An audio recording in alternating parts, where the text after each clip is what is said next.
Wait, is this the first episode since I did the episode with the others? I think so. The fake hosts. Yeah, the people you replaced us with. You hostage. Dare you.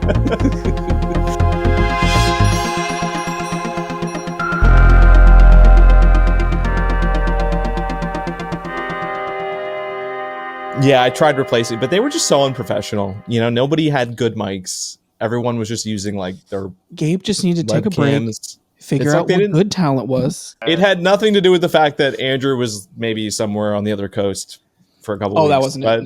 No. I wasn't on the other coast. I was actually just trying to drive down to your guys' coast, and then I ended up in Los Angeles. I went the wrong way, but like really the wrong way.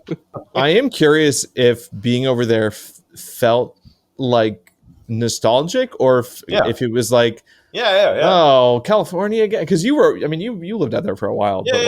SoCal's great. It's awesome. Yeah. Okay. So it was like not LA. Like LA downtown is kind of dirty and like messy right now. By the way, so we were just there. So we did like a road trip sort of. Flew out to the West Coast and then drove up from SoCal to NorCal, basically. Yeah. It was like awesome. But nice. Definitely situation's pretty bad in LA. Yeah, it's pretty bad. We spent most of our time in Santa Monica, which LA, for those who don't know, is like really big. It's like it's almost huge. It's almost like multiple cities, but you just call it LA. It really kind of is, yeah, because it's got all the suburbs, township type things around it. So yeah, and so it's just busty. But anyway, I heard there are a lot of boob jobs that happen. Yeah, there's just two regions of LA. There's one right over here, one over here. You grab them like this, you're like, and we were we were just right in between, and it was fun though. And we drove up Highway 1 most of the way up to the Bay Area, and it was the whole road trip after that. But cool. And San Francisco is also kind of dead, but the areas around SF are really cool right now. Like Palo Alto is pretty sweet right now. Cool. And the driving up, like the vineyards were really cool. We didn't stop by any of them, but they looked cool. Oh, as you driving, so you drove past the vineyards? Drove right past them. Just cool. That whole experience. I think vineyards exist. We did see them from afar, and that's what most people use them for. Is just to see them. So. As a professional wino, although we call them winos. Like they're all just really annoying. I mean, we call them winos, but do people say wino anymore? Aren't there more like trendy words for alcoholics? For alcoholics. I think there's more fun. I can't think of any, but I'm sure there's better words for alcoholics. I can think of some stuff. If you give me some time, I can think of some stuff I got some good stuff that'll get you canceled. Let me tell you. Okay. Yeah, definitely what? Pick that up. But yeah, it's, I don't know. It's like it's been for like 5 years. Right? Like the really big cities are like just shot down a little bit. Yeah. Well, I've heard there's like because I watched what's his name? What's the guy's name? The All Gas No Brakes guy. Isn't it Andrew or something? Andrew Callahan? Callahan, yeah. His new Channel 5. He does everything on Channel 5 now. Yeah. He did a whole thing about like SF currently, like the state of he did. Didn't he release that? He released that recently, right? Yeah. Oh, I need to check that out. And he said that, like, yeah, I mean, he's a real journalist. He's like the only real journalist right now. Oh, he really is. He goes there. He's been hanging out at the border lately, interviewing people. He's on the scene, talking to real people, and it's pretty fascinating stuff. But I didn't realize how much like of an exodus there really is like currently ongoing in that area. Like and not just because of remote work, but even leading up to that point, people were already kind of like, pull out. I really wonder what is going to be this. Where is Silicon Valley going to be in like a decade? Is I guess the question. No idea. I have no idea. The LA government and the SF go like the mayors don't give a fuck. They don't care. Are a lot of people still working long distance out in San Francisco? Like, are their offices filled, or how is that situation? No, it's just a housing problem. Like, it's A just housing problem? all of it's a housing problem. Like, they've got a lot of. I still think they should do some kind of like. And we were actually with a friend. We were chatting with a friend about it out there. It was like, it really feels like they should just take like the corporate office space and like subsidize, make a partnership with the corporations and just like rent it out. You'd make a ton of money doing that. And be affordable housing, and you'd probably have to say goodbye to like the quality of your corporate buildings and shit because like people aren't going to take care of it. Let's be honest. Yeah. But like half of those buildings have like housable plumbing. Like you could totally do some like vertical housing there that's like affordable and subsidize most of it, but they just don't do it. I actually think they make a lot of money off of I think the government keeps its power, let's say, by not fixing this problem. Not like the big like federal government, but I think that the local governments out there kind of they kind of depend on the disparate economics out there, which is really fucked up. But it is. Mm-hmm. But I mean, this has been a problem for so long, apparently, and it's gotten like so bad since COVID.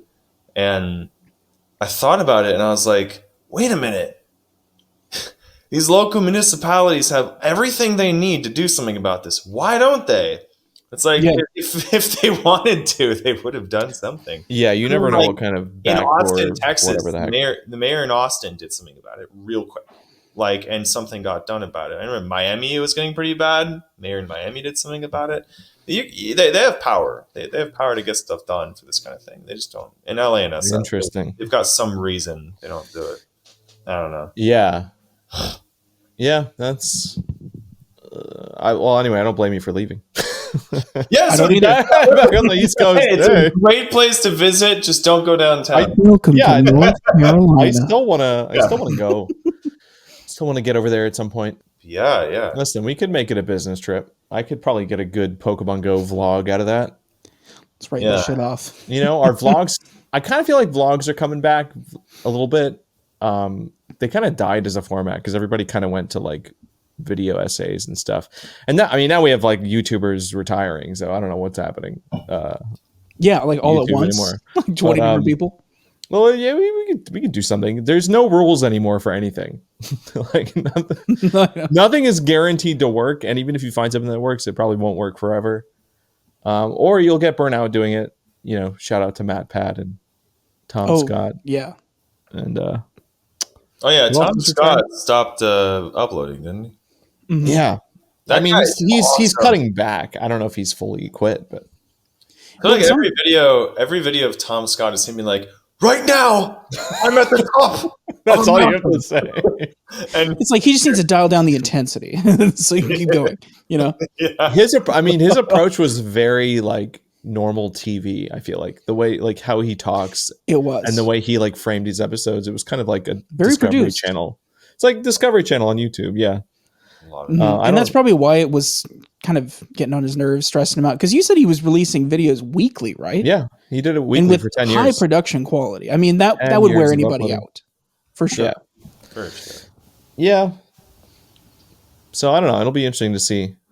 Like a lot of YouTubers and stuff moved to California and LA to like work with each other, but also like everybody that has a YouTube channel also secretly was like, oh, maybe I'll use this to get into Hollywood. I don't think that's the case anymore. I don't think they do it. I think everyone is like, I don't know about that. No, YouTube is maybe actually the end game. Like that's a more powerful position considering how unstable the industry is. I think so. I think it's better. I think it's probably better for people's health too. If you're going to be like in media, which under media, like you have Hollywood on one side and you have like independent shit on the other side. And like YouTube is one of the main. I mean, it's better assuming, I guess, you're getting enough views to make it, cover bills. Obviously, you would probably make more money in Hollywood. But I'm just saying, I don't think the Hollywood option even exists. It was already like a low. I mean, it's like a low odds role. It's always been limited anyway. Yeah, as you're saying, essentially. Yeah. So it's like, there's always a slim chance, and now it's even slimmer because the industry is just weird right now. Weird as fuck. One's an option, and the other one's like a challenge. It's like you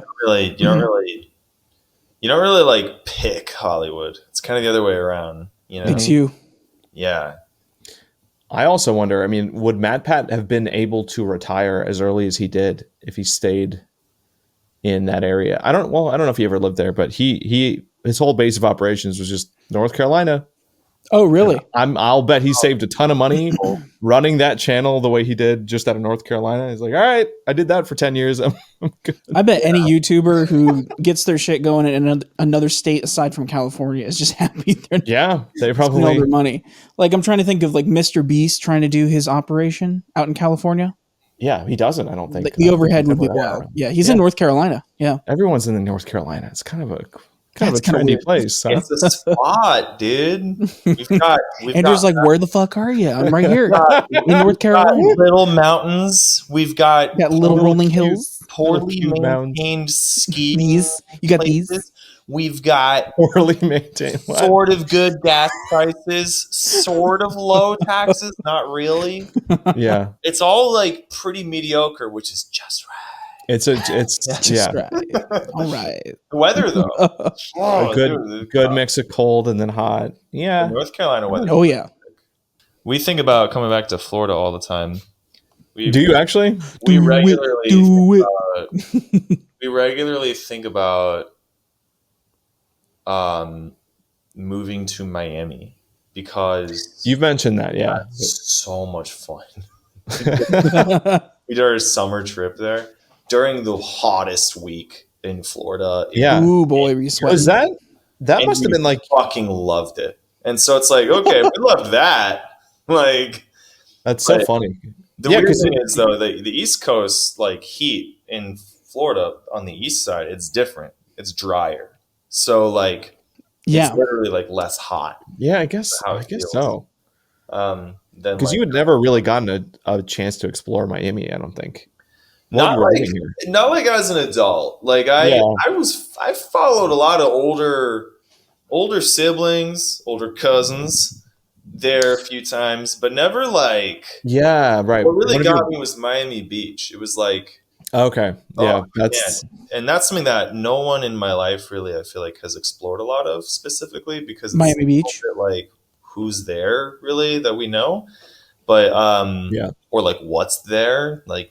In our family, there's not much there for us. Like, even with like I know like your dad, Gabe, like literally worked in Miami for like a super long time. Yeah. But I went to school there. I mean, technically it was like Coral Gables. Right. But I never really went to Miami. I was such a nerd in college. I was just in the computer lab all the time, either doing school stuff or just working on my own projects. I mean, to be fair, that would probably be me too back in that era. So but I liked, there were parts of even Coral Gables I really liked. Like it was nice to be able to get places just with a bike, that's what I'm saying. It kind of is like, it might be the next stop for us. So much like the hint that I'll give, because I don't I'm realizing now if I say we're thinking something, everyone in my greater family's like, oh, you guys are doing that? So like, here's an example.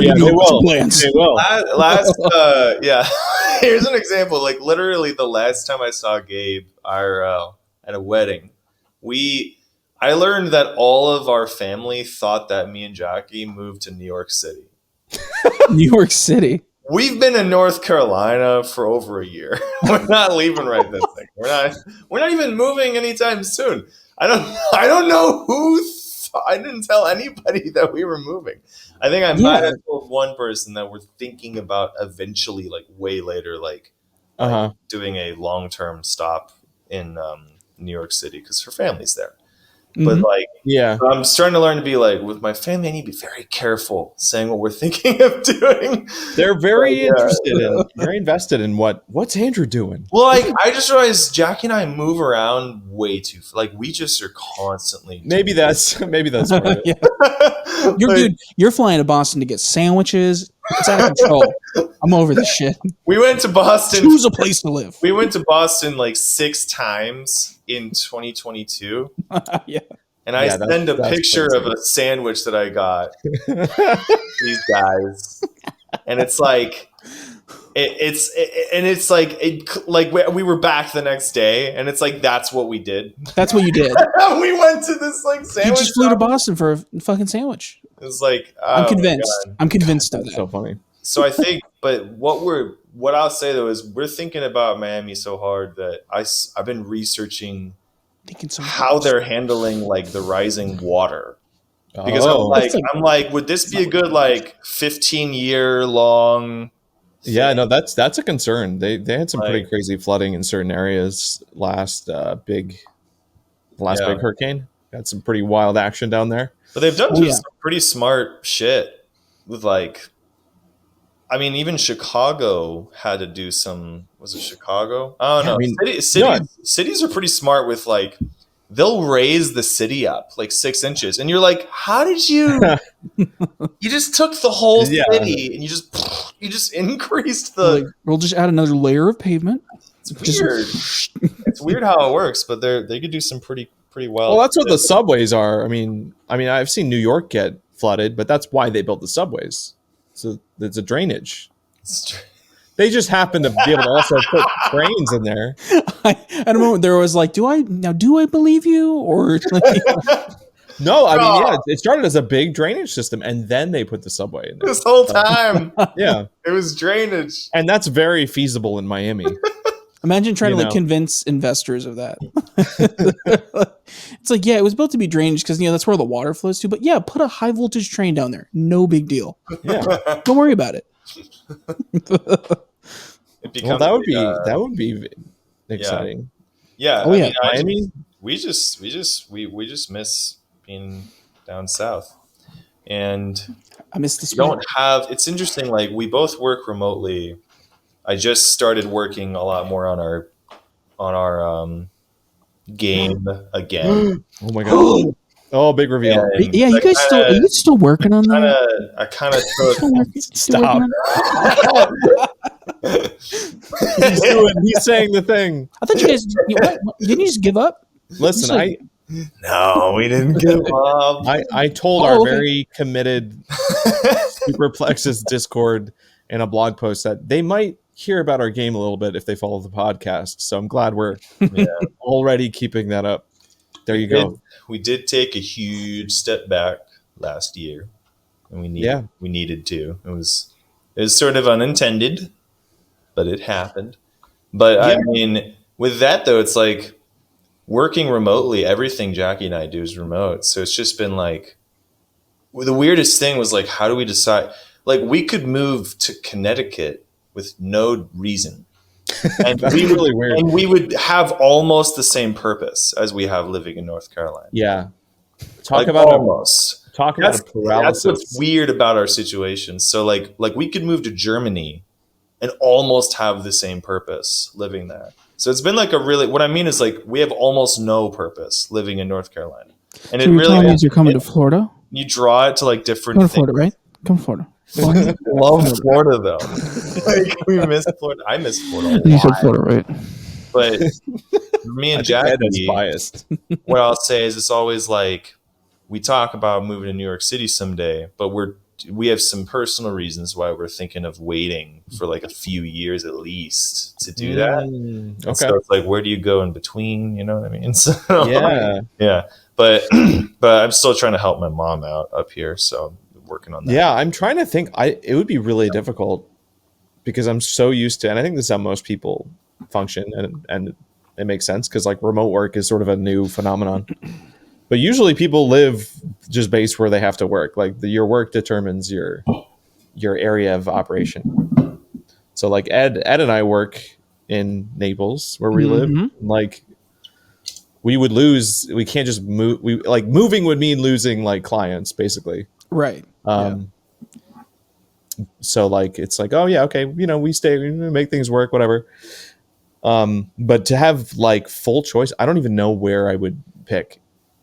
And I guess family and like people that's usually helps. Like, oh, I want to live near like people like depending on if you're on good terms with your family, I guess. Well, for me too, it's not even just business. It's the fact that I have like a permaculture garden of 8 years. Oh yeah, no, right. Then I mean, that's like, I want to keep that going at least for a little while. Like, yeah, let's enjoy the fruits of my labor for a little. Planting your seed in more than one way. Yes, that's and we do support you planting your seed as you wish. Spreading your seed. Spread your seed. I'm like, how do I make this more spreading your seed? How do we make it more fucking gross? You started gardening 8 years ago? Yeah, so we got our first few. Right. Get ready for the boring section of the podcast. Yeah, here we go. I'm ready. We got wood chips dumped on our property in 2014. It's been rotting for years. Has lots of mushrooms in it. I remember the wood chips. I remember the wood chips being a thing fucking 8 years ago, man. 8 years ago, and now we have about a foot deep of pure, rich black soil ready to How mainstream it's actually crazy. And it's also crazy that like the wood chips thing like has caught on.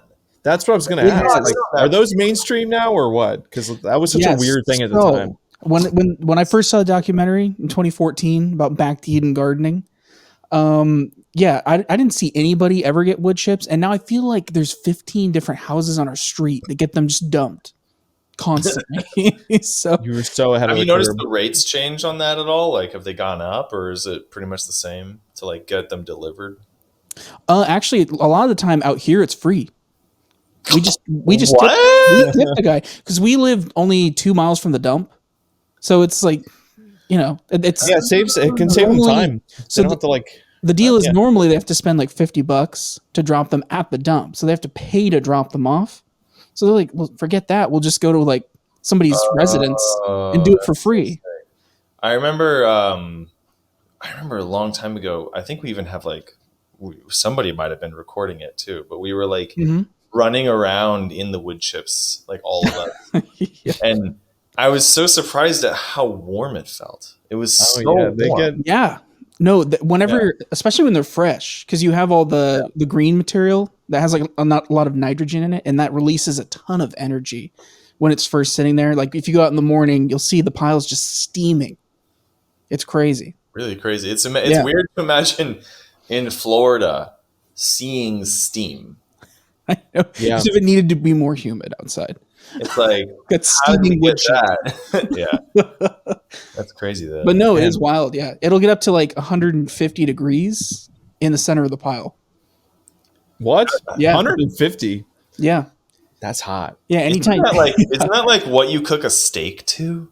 Or no, that's a little high. It's even hotter than you cook steak. So from smoking, okay, I've been smoking meats. What is it? Right. It's 165. That is the safe zone. 165. Okay. Yeah. Okay. It's that low, really, to cook meat? Yeah. I don't know anything about this. Here's the thing. It's like the outside's going to be hotter than that, but the core you want to be 165. Right. Yeah. Because you're thinking of like the sear is going to be like really hot. Right. But like the center. Really hot. The center is going to be like the center is going to be about as hot as if you just imagine a wood chip pile. Because everybody knows. Everybody understands that when you just put your. A lot of people do the palm test. I just do the stick my hand in a pile of wood chips test, like to cook a steak. I just love it. It's such a vague thing too. It's like who the hell would know how hot wood chips are? Oh my god, that's the new trend. Do a pile of wood chips funnel to the center. I know one guy who knows the answer to this, and that's you. Yeah, but it's worked remarkably well because your gardening channel is the proof of the pudding. It's like, it works. Hey, you know what? There's still ups and downs. Like we have root nematode here, which is fucking pain in my ass. But what the heck is root nematode? They're literally who's that? Exactly. Who the fuck is that? They're little shits. They're little worms that bore into roots, and they cause like these knots. They stop the roots from spreading, and it happens to passion fruit. That's a few different things. I hate it. I hate it. That's really sick, though. It's free. That's yeah. No, it's makes awesome. sense. Yeah, So what you're saying is we need to move out of Florida and go to North Carolina to get away from the nematodes. Right as Andrew is moving to Miami. Moving to Miami. And they're like, oh, shoot. Andrew, the nematodes are biting my toes. Can I live at your place? No, I've got some on that rash on my ass. It's okay. And it's just, just gotta let them, you just gotta let nature, you gotta let nature do its thing. Yeah. It cycles. I don't want to catch your ass rash from under the frame. Just gotta let nature do it. You just gotta. Hands are like close. I'm sure that's probably triggering someone's like visual ASMR. You don't even need sound. Just seeing people get it literally just from like hands. Can you hear the feeling? Can you feel the hearing? I heard you guys talking about Palworld. Yeah. Oh yeah, no, I was just thinking, I'm like, what has happened in between, like the last time we recorded an episode, like you were in New York, weeks ago, Mister. Yes. Oh, that's right. We talked about that not last week. Yeah, Gabe said it's something about like maybe like a Pokemon Slave Master or some shit. Yeah, what's up with that? That's not what I was doing in New York. I was reading the Colonial Times recently. Oh, no. I saw your face. Oh no! The Colonial Time. I don't even know if that's a real. But yeah, honestly, not that much has happened. I think between, I mean, just we had generic holiday stuff, but the big news now, is Palworld is like taking over the gaming space, and people are very opinionated about it. It's true. There's many controversy. Yeah, opinionated.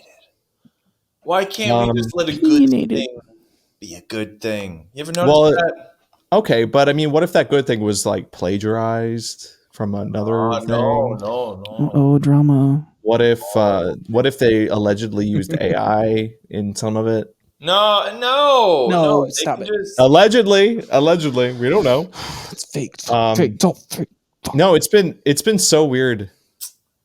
Yeah. It's like watching the conversation of Palworld, because those are the main allegations, by the way. It's just like, they definitely stole Pokemon designs, and there was, I guess the company had made a game that used AI, and so they just assumed like, well, if they used AI in one game, even though that AI game was like a party game where it's like, guess which artist is the AI one, and it's like, it wasn't really like that. I see no clear path from 2D art game that used generative AI as like a gimmick to 3D game.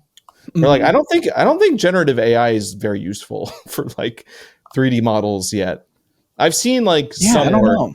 AI hasn't really hit gaming. Yeah, like I've seen no convincing evidence of generative AI, but people using AIs hit the game industry. Yeah, like either way.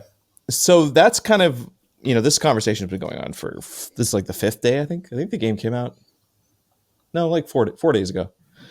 And now people are backing down off the AI argument because there's really no evidence for it. But that was like a big thing for the first couple days. It's kind of an interesting new controversy. Oh, was this thing made with AI? I know. It's like we didn't used to have that controversy. Yeah, no, it's the first go-to, and it's the best way to like rally the anti, or the thing, take something down if you don't like it. The thing is too, I think people will start picking up on the attributes of an AI generated, even when we're just talking about the images here.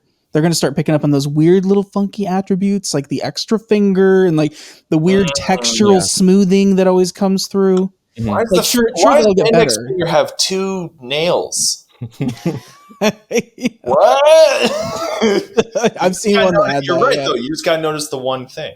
Yeah, I think it'll get to the point where people are just kind of nauseated by it because it's going to be oversaturated. We're going to see so much of it. So the second we see it, we're going to be like, screw this. It's like inauthentic. Yeah. I think that's the case with 2D art. I feel like you can really smell it sometimes, especially like Ed, you showed me that one account of like what was it called? It's like an Instagram account of like degenerate hard AI pics. Hard AI pics. Yeah. And it's all like it's like random characters always like smoking and drinking and just chilling. Yeah, like well-known cartoon characters. And they're like super high quality. No, like but wearing they're so high chains, quality you know. that they look AI-ish. But that's just gonna be a thing now. Any Yeah. new thing that comes out, It's just like this. Oh my Oh god. gosh. oh There's yeah, a link, Andrew's looking up. a dreaded Yeah. link. Oh, I should definitely throw some into the stream. I'll throw some examples. But Yeah, this is the page. Yeah. Peter Griffin with a rifle. Can't say. Yeah. but like images like that when they're so polished, like especially when it's like a ridiculous image, it's like I don't even think a human would spend this much time on a joke. You know, No, yeah. it's like it's so polished that you're like, this has to be AI because it's like this is like a meme. Like, oh, what if Squidward's smoking? I just want to know And what like, engine. you don't need to put that much work into it. I just want to know what engine they're using for it because it's really good, and somehow it's probably letting them use Midjourney. like copyrighted characters and. It's either Midjourney or Oh really? there's so many new ones now that are like Okay. that are unrestricted and don't care about copyright. But Palworld Pretty sweet. probably not using AI. It's No, actually a Japanese studio, which surprised me. Oh The really? Palworld developers are like an indie studio. They're not super big. I think I see numbers anywhere from like 20 to 50 employees. Wow. 15 employees. Okay. Apparently they built the whole game in Unity first. Like the first trailer for the game that came out was built in Unity, but it was too laggy, so they scrapped it and like they debuted the game and then they started over in Unreal Engine 5. Oh, I was gonna say Unity's that's a game engine, right? Yeah. Yeah. Okay. Yeah, it was a very, very popular one. Surprising. Yeah, go to my bit. Now, Gabe, what is Unity? Yeah. It's a big switch. Switching game engine There you is go. hard. Multi-platform engine. Well, sometimes Technically a good choice if you like- want to be, if you have a small team and you want to port it to everything, but sometimes these like smaller to mid-sized teams, like less than 100 people, which was considered small by most company standards, is like sometimes they have the most flexibility because I'm just saying, like I'm thinking like Google like has 138,000 full-time employees. Jeez. that's You like know? a country. And I'm just saying, yeah, it is like a little country. It's like Like the whole city of Naples. what? Holy cow. What are they doing? Just how do you no idea. do with Yeah, how productive cooks in the kitchen? How do you do? Like how many do you do it? hours of work are each one of those people actually doing? Like And the how much like- is each person slowing the other one down? Well, yeah. How do you even begin to orchestrate something like that? That's what's so fucking insane Dude, to me. I don't know. So, but I see 20 to 50 people for one product. We have 20 CEOs. Yeah, I'm sure that's scaled up over time because I think once they had hype for Palworld, once the trailer got attention, I think Oh yeah, they probably started getting. I think they started scaling up. It's a very like scrappy, thrown together game, which is why I'm not surprised at all that all the like Pokemon designs are very derivative and borderline just copies of Pokemon, which is like technically like that's unethical. I guess you don't want to steal people's designs, but also it's like how do you really define that line of like, all right, unless you can prove they just stole the models, it didn't change anything. It's like everything's derivative of other stuff. That's a gray area. Pull a Logan Paul and do like the crypto zoo shit. Yeah, but then Like what ended up, stock photos? but then what ended up offending people because Pokemon Twitter. I feel like a lot of this happened on Twitter, so I don't even know like. The game sold, I think it's currently sitting at like 5 or 6 million copies sold. So like I think the vast majority of people are just playing it and having fun. And then Twitter is like 5% of that population that's arguing about it. It's always Twitter. Like I think that's the case with most things. If there's going to be a fight, it's going to be on Twitter. That's all I'm saying. So, but there's people that are like using it as like, yeah, screw you, Game Freak. We're stealing your Pokemon and we're making our own game. That's always how we wanted Pokemon to be. And then they perceive any attack of like, oh well, they're a scummy company because they're stealing designs. They're like, oh well, you're just a Pokemon fan that's trying to lick the boots of Nintendo, and you're just butthurt that some other company made a better Pokemon game because the modern day Pokemons are boring, and it's like it's that argument happening. That argument's happened every time that there was a potential Pokemon MMO. Yeah, Pokemon MMO. It's hard to say. I Same argument every time. And then it would get pulled, though, is the thing. Like they would have copyright, or sorry, it's more like they would have, well, they wouldn't necessarily have trademark on it. They would usually have copyright on it because people were pulling sprites. So yeah, a lot of those fan projects just use like direct sprites or models that were 1-to-1 or whatever. Nintendo is one of the few companies that actually gets copyrights. Most game companies are just trademarks. They don't get patents or copyrights. Yeah, Nintendo is patents shit. Nintendo is very they love suing people, and dude, they love it. And so this for like everybody's been on their toes for the past few days because they're like, is Nintendo gonna are they gonna do something? And like so far. The only thing they've done is they took down a mod where it's amazing how fast these people work, but somebody had already modded in all like the original Pokemon into the game and changed the main character to Ash. And I think they started, and that might have even been okay, except whoever made that mod tried to like charge for it on their Patreon. Oh. And then Nintendo was like, no, you can't do that. Sorry. But so far for Palworld, they don't seem too worried or threatened by the fact that like, yeah, that kind of looks like an Eevee, or that's definitely a Pikachu. Speaking of like copyright and likeness and all that, do you guys hear that I don't know if you call it, no, it's not a patent, but the copyright for Sailboat Willie, like Disney's old version of Mickey Mouse, has expired. Yeah. So people can use it in their art now. The way I figured that out was Corridor Digital uploaded a video that was like Steamboat Willie.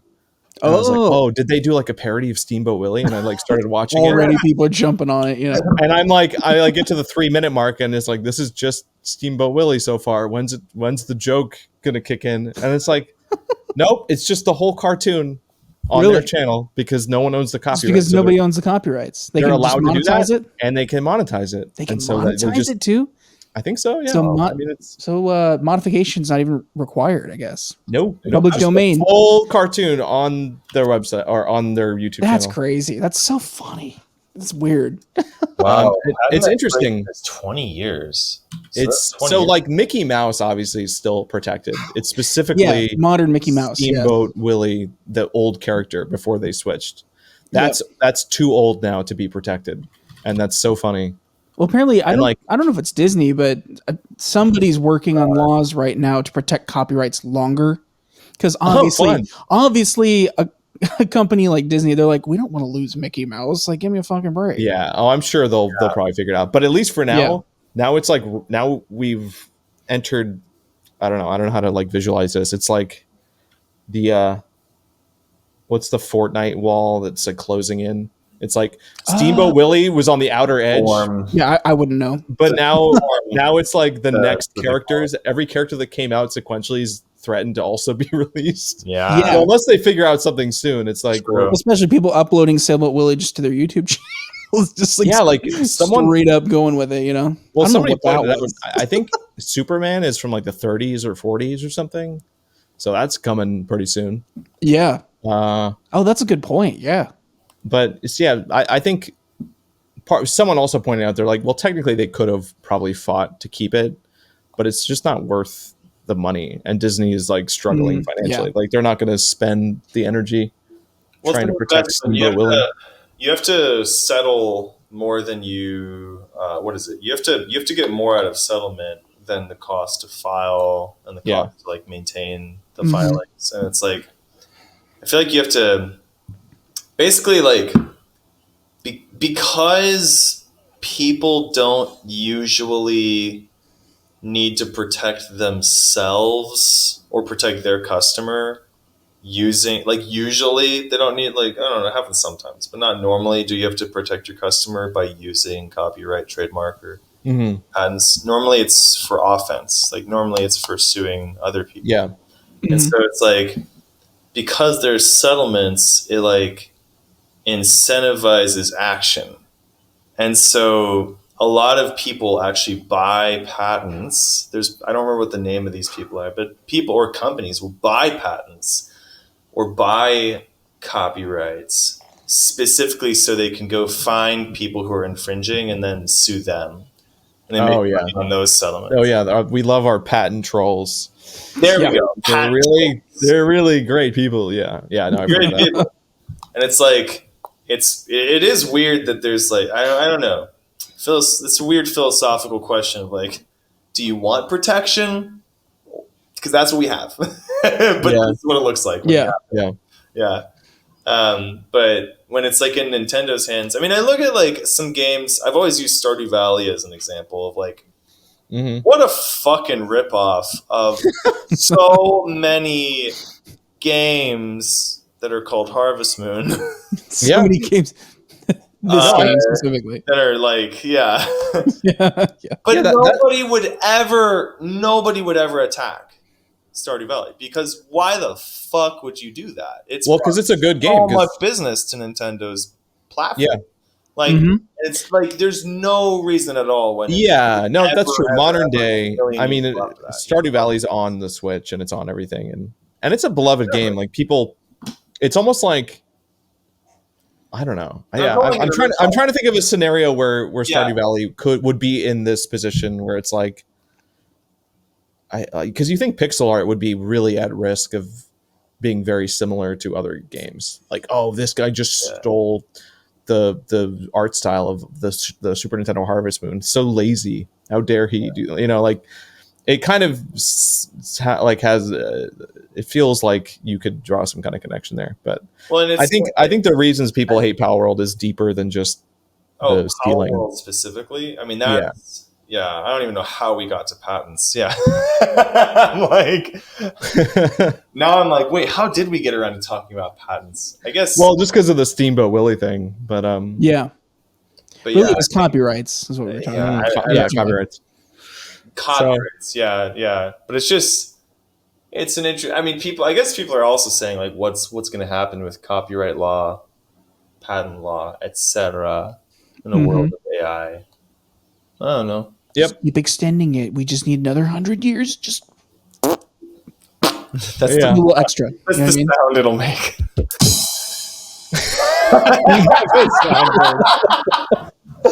I love it. Ed's new audio setup lets him like pump actual soundboards in. It's so fun. No, but what it feels like, I think Palworld is basically the Donald Trump of video games right now.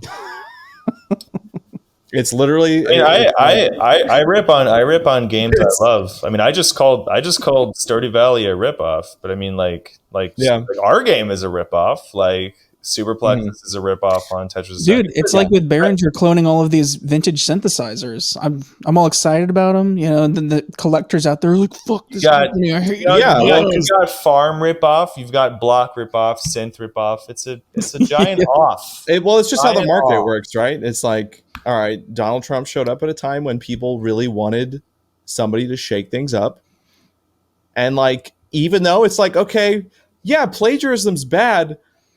But it's a fun game though, so we don't care this time. Like that's how it goes. Like people are willing to overlook it because it's like, well, it's a fun game. Like I know it's maybe a little scummy to steal a design, but like people are willing to ignore that or just don't care because like, well, the game's fun. It's a joke. Well, the Pokemon have guns. It's parody. Well, that's kind of how I felt with the whole Behringer synth thing too, because they're manufacturing these synths that haven't been around for years. People want them really bad. Yeah, they came in fulfilled demand. Yeah. But then these companies like Curtis, the people who made a lot of the old filters for synthesizers back in the day, they come out and they're like, we don't approve of what Behringer's doing. They essentially put out like a statement, but it's like, all right, you're going to start making chips? No. Probably not. I mean, I'm sure Curtis still makes chips, but are they going to make them, like the old ones? I don't know. Yeah. It's one of those things. It's like, it's kind of weird. Yeah. Because I'm pretty sure I've heard, well, maybe it's not their chips. I don't know if it's like a recreation by a new company, but I've heard them in the modern sense. Like people refer to it as like a Curtis style filter. I'm like, it doesn't sound like the old ones. So I don't know. It's a weird thing. I mean, and Palworld is janky. It's not a good Pokemon game. It's not even a Pokemon game. Like still haven't played it. It's a fusion of like Ark survival, Minecraft style like crafting. It's a giant like soup of many popular video games. Is it an MMO? I know it has like invite codes and shit. How like how social is it as a game? What do you think? I mean, for the base building aspect of it, It's very similar. I think it's probably more similar to Ark than anything else that I've played. It doesn't really have quests. I mean, there's sort of a loose story system that's like has like some NPC fights and boss battles, but I guess I just got to play it. yeah, it's no more of an MMO than like Genshin Impact was, where it's like Okay. it's like it had the rest. It could be one maybe if it wanted to, but you do have character levels, and Nice. I mean you would benefit from having a group of people. You could definitely progress way faster. Right.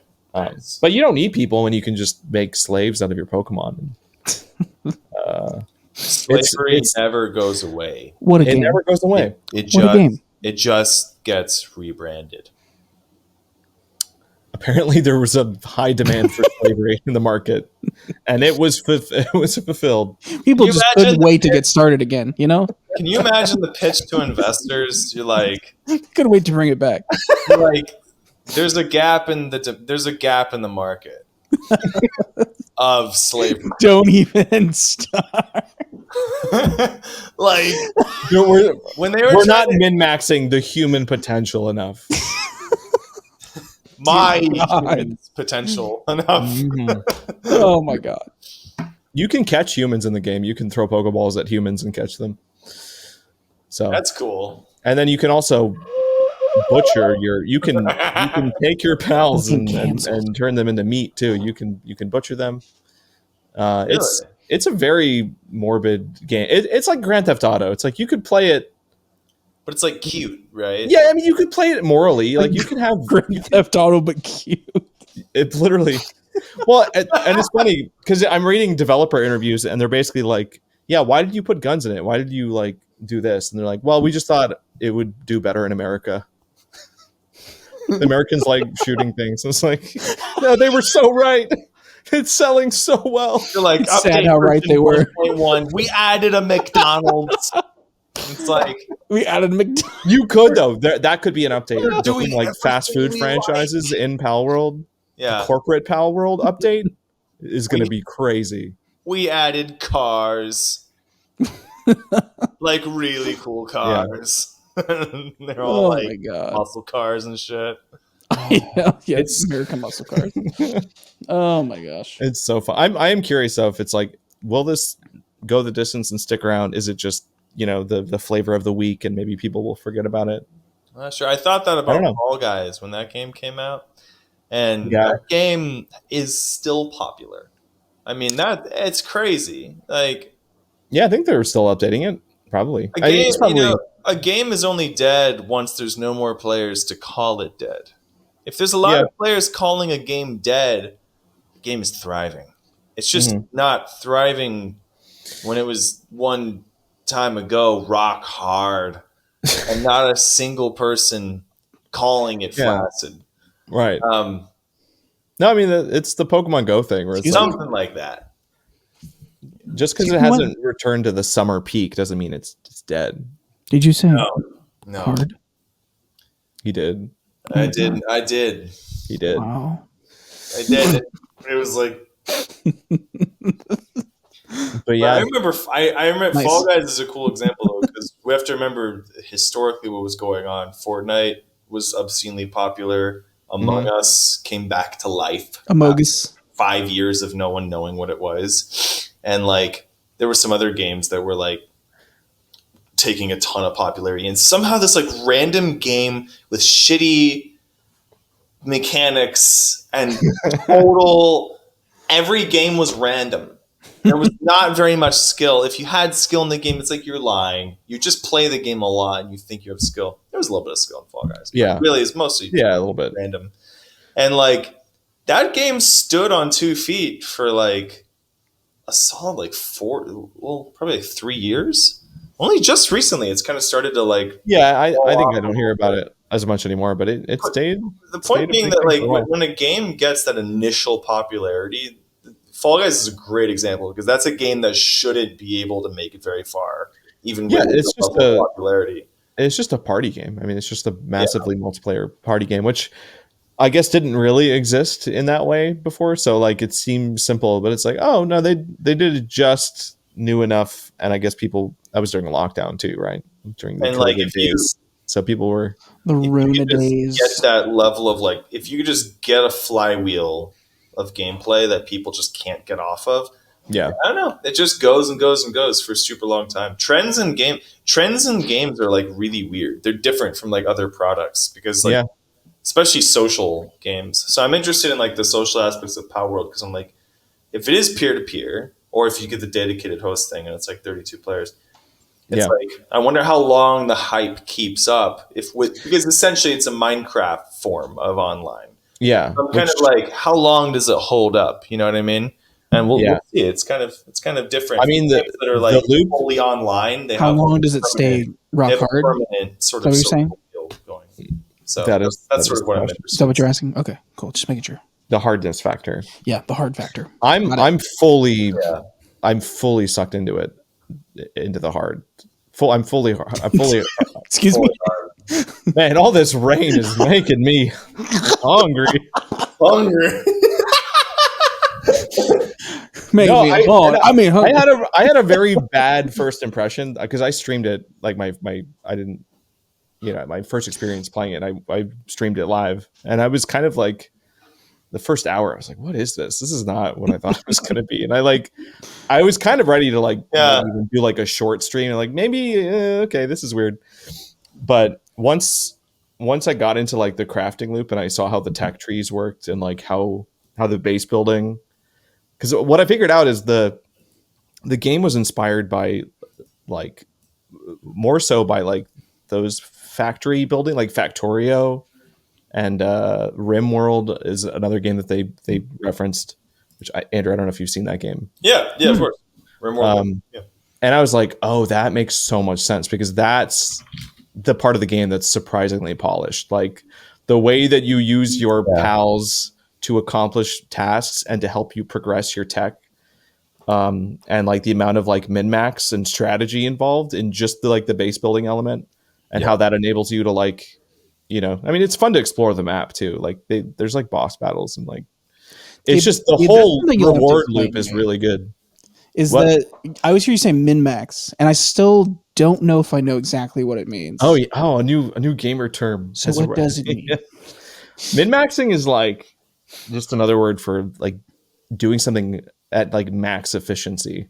So you're like tweaking everything you're doing in the game to try to get the most out of everything with like least amount of effort.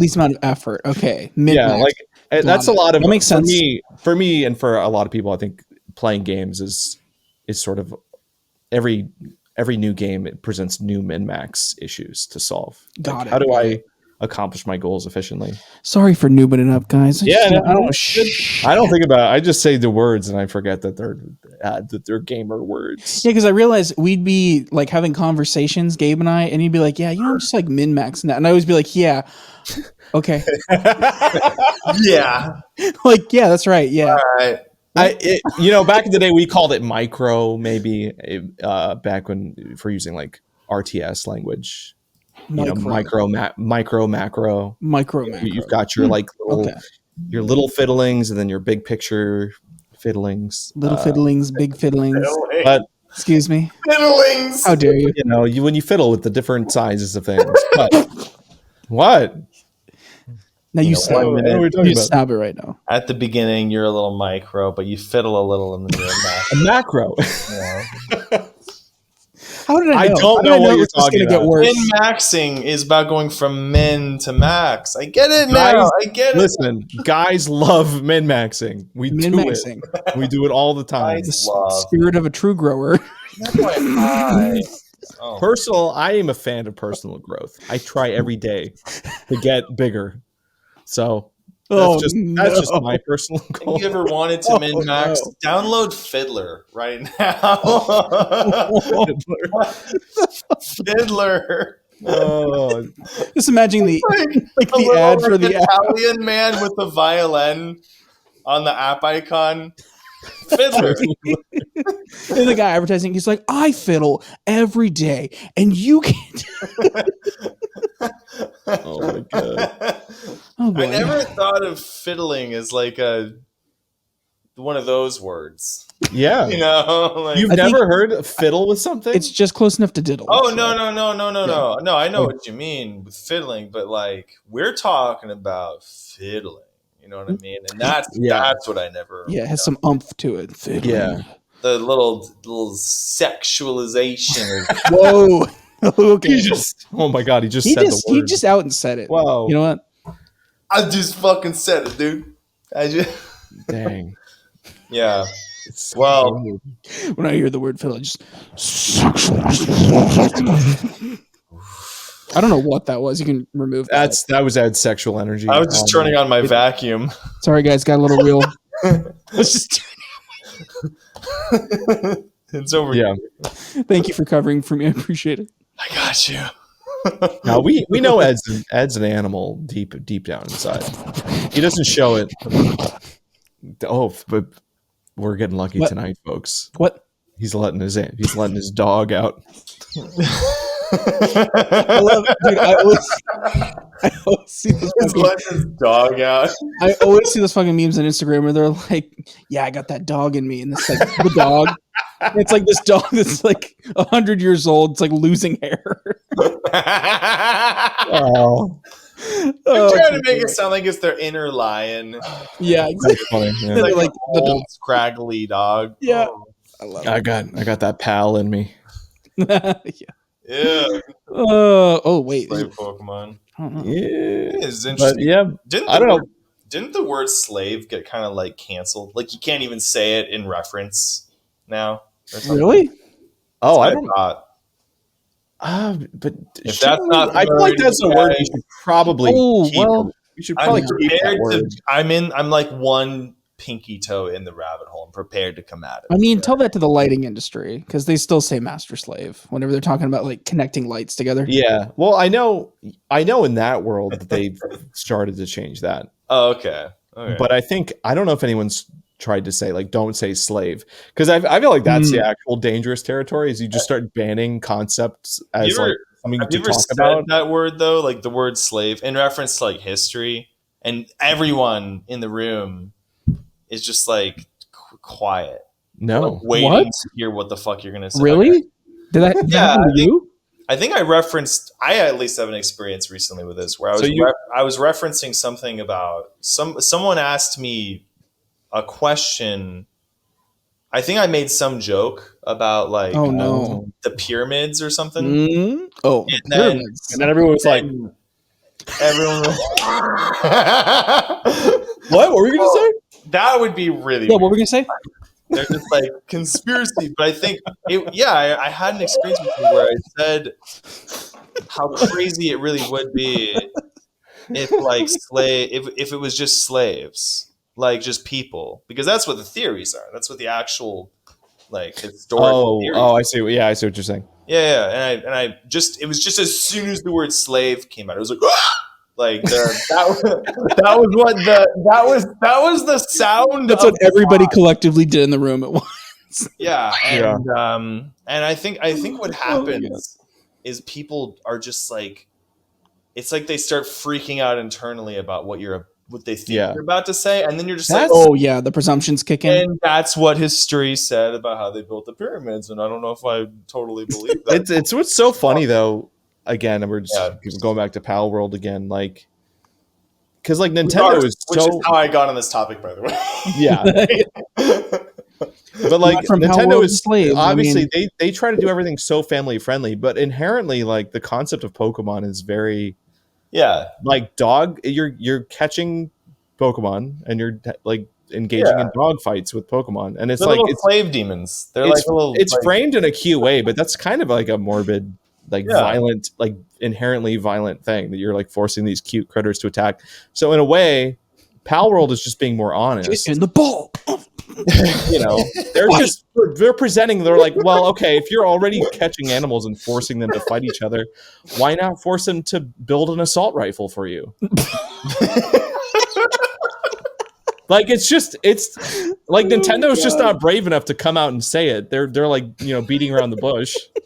And Palworld's just like, what? You can what? That's just the next step. Like, be honest with what the game is, and that's why people love it. Oh my god! It feels Pokemon like a with fake. guns. It feels like a game like that existed in a South Park episode, and then it became real. That's funny. That's what the game feels like. I love that. I love that. That's I actually wonder kind of what great. Trey and Matt would think of that. They're Oh, like, I'm sure they would. sure. Yeah. Oh my gosh! But damn. So that's how California was. It was great. Yeah. Awesome. Cool. That was all. Yeah, just like side chains off the. Now we California can conversation. start the podcast. Yeah. All right. Okay. Anyway, that was all the warm up. Three. At the very, very beginning of even talking about Gabe starting a podcast, it was like the first thing that hooked me on it was like, yeah, every time I talk to you guys, I have no idea what we're going to be talking about in 5 minutes. 5 minutes. It's completely unpredictable. Like, that's what makes this so awesome.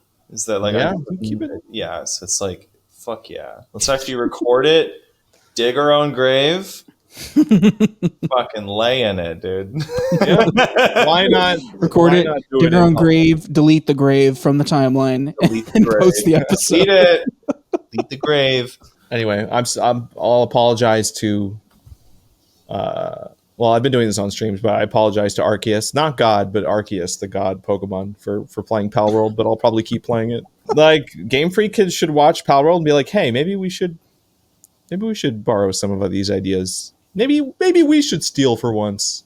Yeah, I haven't. Yeah, like, I mean, being one of the devs on Superplexes, I've never stolen an idea from anywhere. No.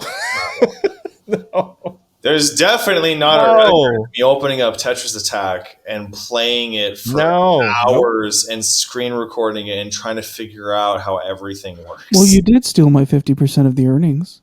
Oh my god, that's true. Now Ed's got us there. All right, I'll send you $500. Stingy fuckers. It's 50% of the earnings. Oh my god. Oh god. It's like, oh my god. Yeah. It's like, oh man, the company's really in shambles. Bankruptcy, everything. Oh my god. Yeah. Don't ever be inspired by anything. Yeah. And Don't if you do, inspired. don't be inspired too much. Don't build anything. Don't do it, Guys. Don't build anything. I know. You want to steal. You want to get. You want to steal shit from people. But listen, just don't build anything. Just don't build anything. Just don't build. Go to your job. Don't build anything. I'm seeing that guy that does Biden. I'm hearing the Biden impression for some reason in my head. Oh yeah, he does a very, very good Biden impression. Yeah. I don't know who that guy is. Yeah, I can't remember his name. George Schmitty, that guy. Like, yeah. And to me, this just proves again the TikTok problem. Where it's like, I remember the videos, but I don't know the guy. I don't even know if I'm following him. Dude, I just keep scrolling. Yeah, I love his video. I might like it, and then I forget. I don't know who that was. It's terrible. It's so weird. That's something that's happening. So politically, we've got basically it's going to be Biden Trump again. Here we go. Is it really? Pretty much. Oh man, get in your bunkers, kids. Nikki this Haley, is the first political episode. Nikki Haley can't. There's no way that she can pull. Dude, she can still pull through. Don't give up yet. Dude, New Hampshire. It can happen. Dude, New Hampshire. New Hampshire. Yeah. New Hampshire and everything else. Like, you have to get. Hi guys, welcome to our new political segment. Welcome to the first episode of 2024. Can't wait. This is going to be a good year. It is. It's what happened at the beginning of this year. Is like DeSantis pulled out, and oh yeah, right. Vivek pulled out, and everybody knew it was going to be Biden. Strong pullout game, I gotta say. It's gonna be Trump versus Biden. Okay. So pretty much. So welcome to the podcast. If you burned bridges in 2020, if you burned bridges in 2016, listen. If you're buying Palworld just to screw over Game Freak, then I know who you're voting for. That's all I'm saying. What? Donald Trunk. Donald Trunk. the Palworld ripoff of the real thing. It's just an elephant. Oh my god. Yeah, interesting. That's happening this year, though. That's That's crazy. A third time. A third time. We're laughing now, but cut to like 8 months from now, and we're just like, I'm already, dude. I'm stressed just Like, thinking about the election coming up. It'll Okay, let's get it over with. be better. It'll be better than the last few. Come you on. think so? I hope Oh so. yeah, for sure. Because people like. Don't jinx it. That's all I'm saying. I guess I shouldn't be that confident about it, but I Yeah. feel confident that it's going to be better. I'm not saying that the political outcomes are going to be better, but I think like. I just mean, how the discourse is going to go. Well, okay, yeah, that's going to be better because what You think happened so? in 20. Yeah, okay, so let me draw a picture for you. Okay. I can't wait. Like in 20, Get the whiteboard. In 2016, an orange in giant pants came up to the debate stage and surprised people, and they were like, "Holy shit! Apparently, that is a way to become the president. We didn't think that could happen." Okay, that happened. Yeah. And then in 2020, the same thing almost happened again when people really wanted somebody more moderate, basically. And then now people are like, holy shit, the moderate guy also has a different rhetoric problem, which is a lack of rhetoric. Right? So what's going to happen in 2024 is there's going to be a guy with culpable rhetoric versus a guy with a lack thereof rhetoric. And then we're gonna realize that those are our picks, and because it's been going on like that. Well, yeah, because it's been going on like this for 8 years. I don't think anybody's gonna be that surprised by it. I think they're just gonna, other than people trying to be like, SNL might make a big deal out of it. Oh, That's probably it. Yeah. That's a guarantee. Like, and then I think it'll be. I think that if people are doing the same attacks on the left and the right, it's going to be really cringy. People are going to have to come up with some new stuff to keep it fresh. That's really what I think. And I mean, people might say that's always the case, but it's like we've been hearing that Donald Trump is an asshole for 8 years. Yep. No one cares. No one cares anymore. Like, you got to come up with some different shit. We've been saying that Biden keeps tripping and falling and stammering, and it's like, you got to come up with someone else. I know. Yeah, no, you're right. Both sides need to think, get better ammunition for sure. People are going to have to get some new weaponry in order, and if to they can, really push the other side over the edge. If that does not happen, and if they don't find new ammunition, then yeah, it might be better just because everyone will be bored. They'll be like, Maybe.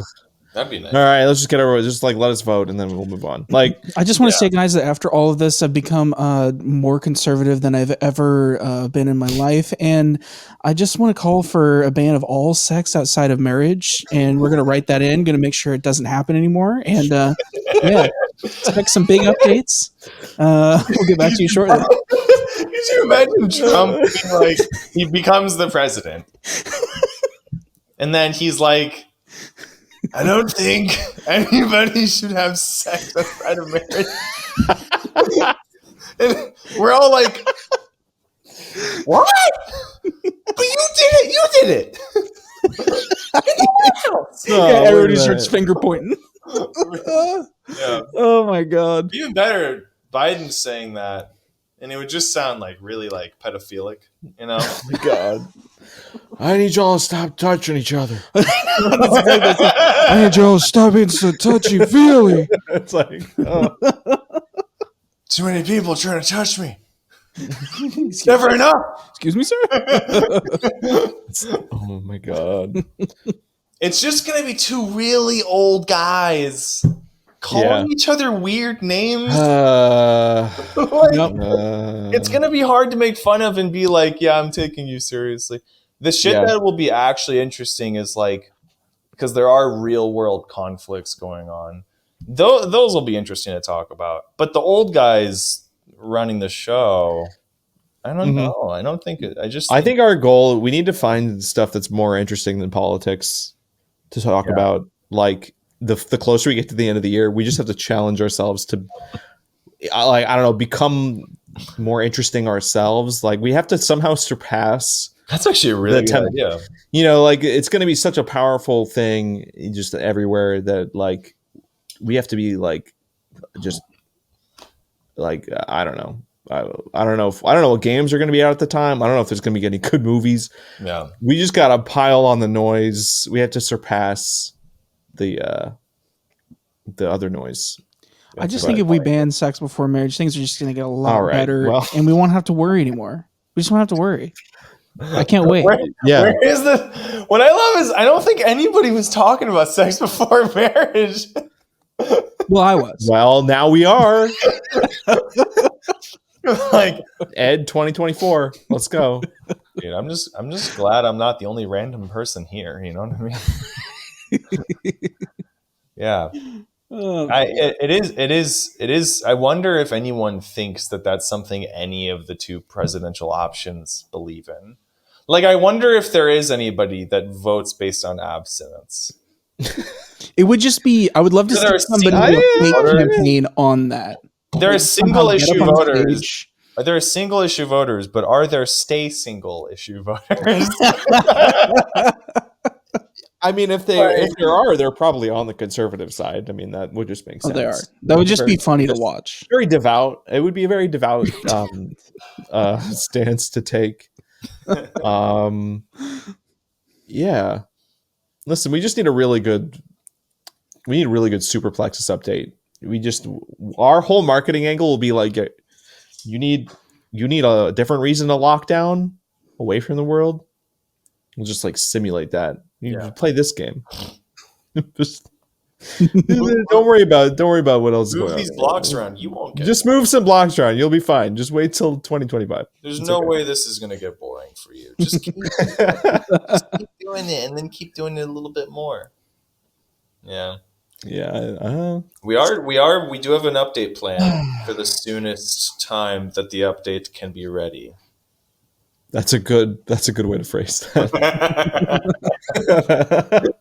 I've gotten a lot better at this. That's good. Excuse me.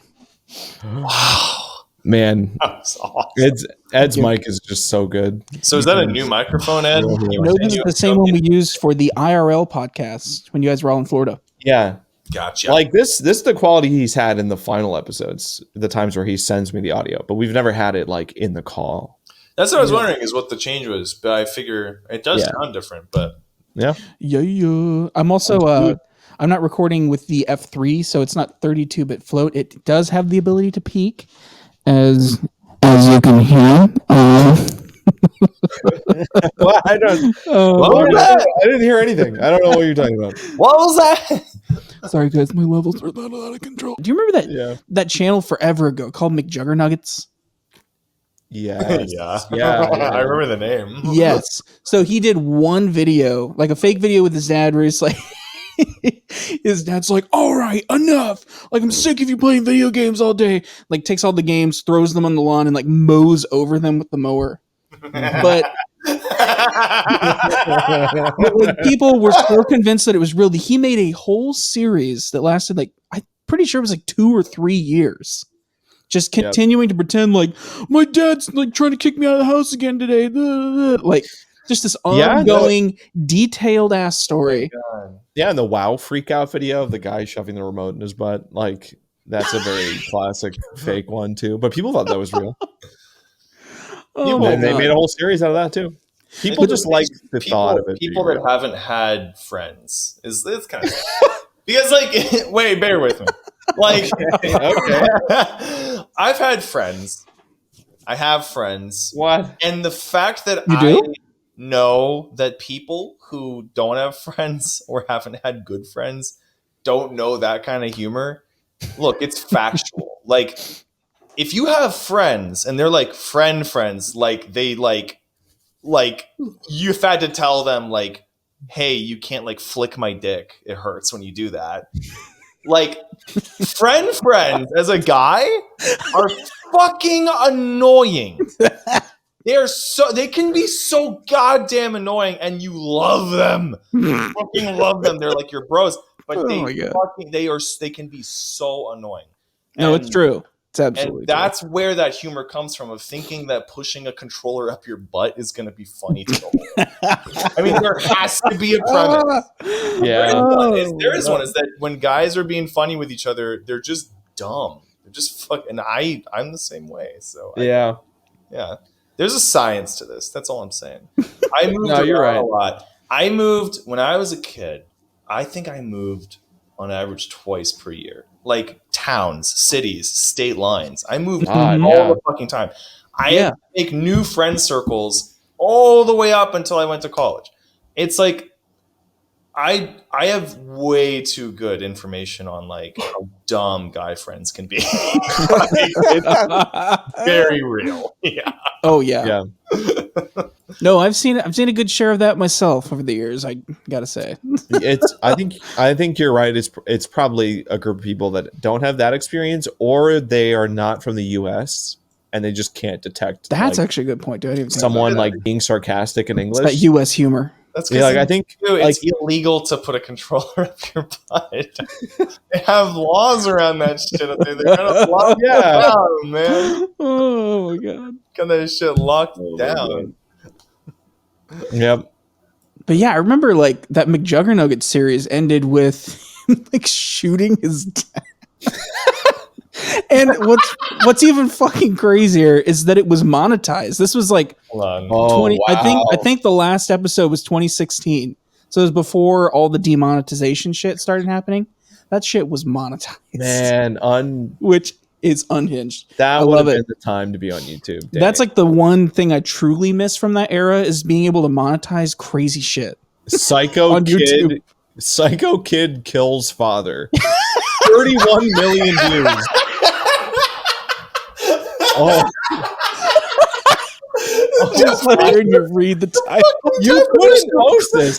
No, yeah, you couldn't post anything like this nowadays. No, absolutely. YouTube is so neutered. It would man. instantly be yellow dollar You sign. can't You'd even be kill done. your dad for the internet anymore. Oh shit! Oh my god. What am I gonna do now?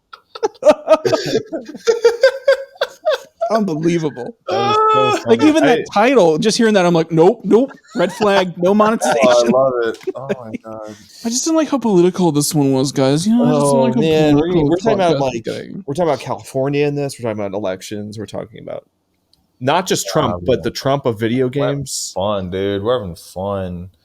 Look, Oh no! I just bought a gun. You guys want to see my gun? Oh god, we'll never be monetized. Bring her out. I'm just kidding. I don't know a gun. Psycho Kid Kills podcast. Psycho Kid shoots computer demonstrating his new gun. Oh my god. There are like videos of like gangster That's the like title of the wannabe game. kids like with a gun, and it goes off, and they're like, "Holy shit!" Because they didn't fucking think a safety wouldn't fail. Yeah. And then they get yelled at by their mom, and it's like the whole most hilarious irony because it's like, Oh my god. that's my internet. I like That's that. my internet. I like that. That sensation of just seeing something way too small and innocent waving a gun around, that's what you get playing Palworld. That's the sensation you get. You have to work so hard to get the guns too. I'm just gonna say they make you work so hard, and it feels good. It's good gameplay. So there are actual guns in this game. Oh yeah, Yeah, they're cute little That's funny. slave monsters. and they build them for you, and it takes work. That's crazy. You can do the idyllic farm. You can have it all cute and do your primitive technology and live off the land and enjoy that. But you're not going to level up unless you upgrade to the work lights, to the what is it? The assembly lines. You know, you get electricity involved, The Industrial Revolution. and there's no batteries. You just one of your Pokemon becomes the battery, and that's just its life for however long it needs to be. All right, I'm gonna check. I'm gonna go and look at her TikTok thing. See if we got any cupcake Let's remixes see. to I watch. think it just feels right. Go. Sorry. I didn't ask anybody to send us stuff, so I don't know if we're actually gonna have anything. But Oh boy. Here we go. Oh, look at my screen. let me make sure this is looking okay. Hey, Ed, can you drop like a cool we're about to watch a YouTube video or sorry? Yeah. Oh yeah. We need a transition. Go. 1, 2, 3, 4.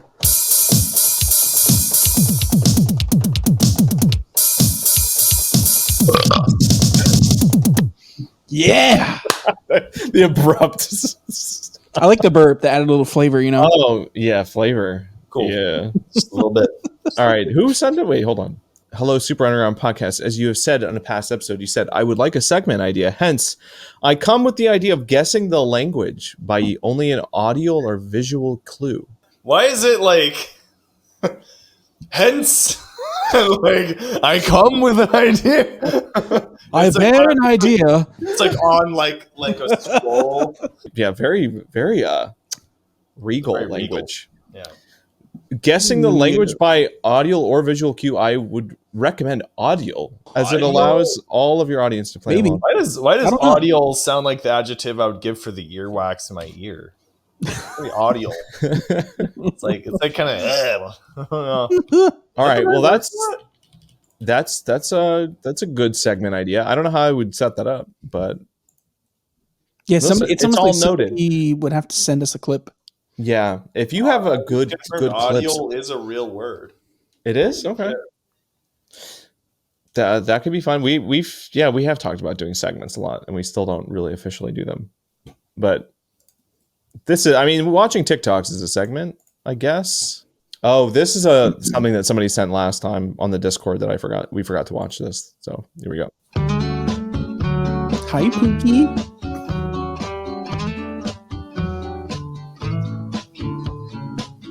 All right, I think Riggy was paid to send us that. that is literally just a Pizza Hut ad. It's giving sponsored. Wow. Was he sponsored to submit that to us? Unbelievable. Thanks, Riggy. Wow. Yeah, Becca, sorry, just interject here real quick, right? Thanks. So, team, I know there are a lot of moving parts here, right? But just double click on bandwidth for a second. I want us to drill down into breaking down silos so that we can put our ducks in a row without hurting cats, but we can put a bit of that for now, right? Now, as far as key deliverables, we don't have to reinvent the wheel here, right? But just touch base on trimming the fat. If we leverage Trimming fat. Oh, the juice no. worth the squeeze. Now, I'm not saying to blindly drink the Kool-Aid nor eat our own dog food, right? But as long as we Dog food? stay What? laser focused on our core values, we can, rather than punt, move the ball down the field to really move the goalpost. Now, team, I know it's a big, hairy, aggressive goal, but if we stay aligned, right, we can ensure we have our bases covered. Now, just to circle back on bandwidth for a second, if we deep dive a holistic approach, we can ensure our game changers create paradigm shifts within their respective wheelhouses. Now, team, right, at the end of the day, our swim lanes will be crowded. But if we give 110% and really employ a growth mindset, we can swim upstream without boiling the ocean. So just want to say that real quick, just to clear things up. If anyone has any questions, we can take it offline. Yeah, Becca. It's like he's Oh running my out of God. breath. It's like he's running out of breath. You guys kept sending videos like that in the chat, and they just hurt me every time. I just put it's on, I'm like, so painful.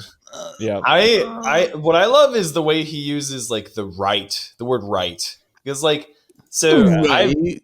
I'm surrounded by this shit. Like Oh my God. I bet you are. and I have had one colleague in my career so far, which is a very short career, 5 years. It's not very long. But out of those 5 years, I've had one colleague that has at 3 different companies, probably 5 different teams out of those 3 different companies. One colleague who has used downspeak, meaning that their Downspeak. tone is going down using the word right. So like Right. most people do Is what? that what you mean? Yeah, exactly. Most people Okay. do what. And then what's funny, the point I'm about to get at is that it's like self-confirming. So like this guy is doing exactly what most corporate jargon is, which is like this, like, you know, if you think about like YouTube, right?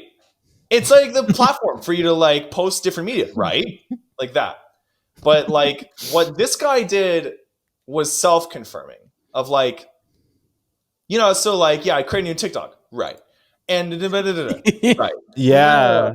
And I was like, holy fuck, that's so authoritative. That's exactly how people use it. And like, Oh, and my it's God. just- that's that one time I was like, oh, that's real dirty.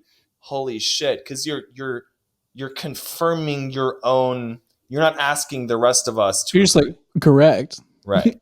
Correct. No. After your own statements. Like That's really an interesting. that's how toxic this jargon Yeah. is. It's really nitty gritty. Like every nook and cranny really matters.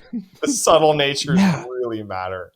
Because it's something that if you were like in the meeting, like in this conversation, you'd almost like overlook it until afterwards, and you'd be like, "Wait, he was just like just agreeing with himself." He was just exactly. He was agreeing with himself. Yeah, that's a funny point. I've never. Yeah. Whereas like this way of doing it is. Bless you, sir. You're doing well. You can incorporate burps so easily into his routine. You know, when you get that like high between energy all going. his stutters, oh my god, that would kill.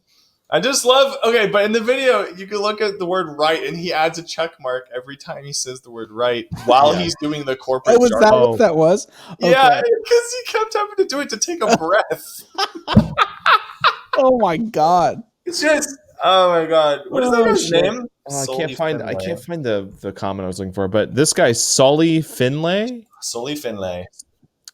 Sully Finlay. I think he pinned his most popular one. Hey, team, that's good. Happy Friday. Yeah, thanks for hopping up. Yeah, does anyone have anything? Oh my god! Great. We wait, everyone? Or Jason? Sure, makes sense. New baby, but well, we gonna dive right in, right? Hey, can everyone see my screen? Hey, team, that's good. Can everyone see my screen? It's just gives me so such joy. fucking accurate. It's so accurate. Well, okay, but was this? That's wild. Was this always this way, like in person, or I wonder if this just got worse because of like the Zoom standard? Like, It got worse during COVID. It got a lot worse. like, is it just because people like they're on camera and they just feel like more of a character and they just play it up? Like, I wonder what. So I've thought about it a lot. It's actually because people don't know what to say next. Because I'm one person and that happens to me, and so that must be what's happening to everybody. Okay. But I think it literally is like, so look, like I'll be meeting up with some people for something, and it'll be like, if I don't know what to say, I'll actually cut myself off and just stop.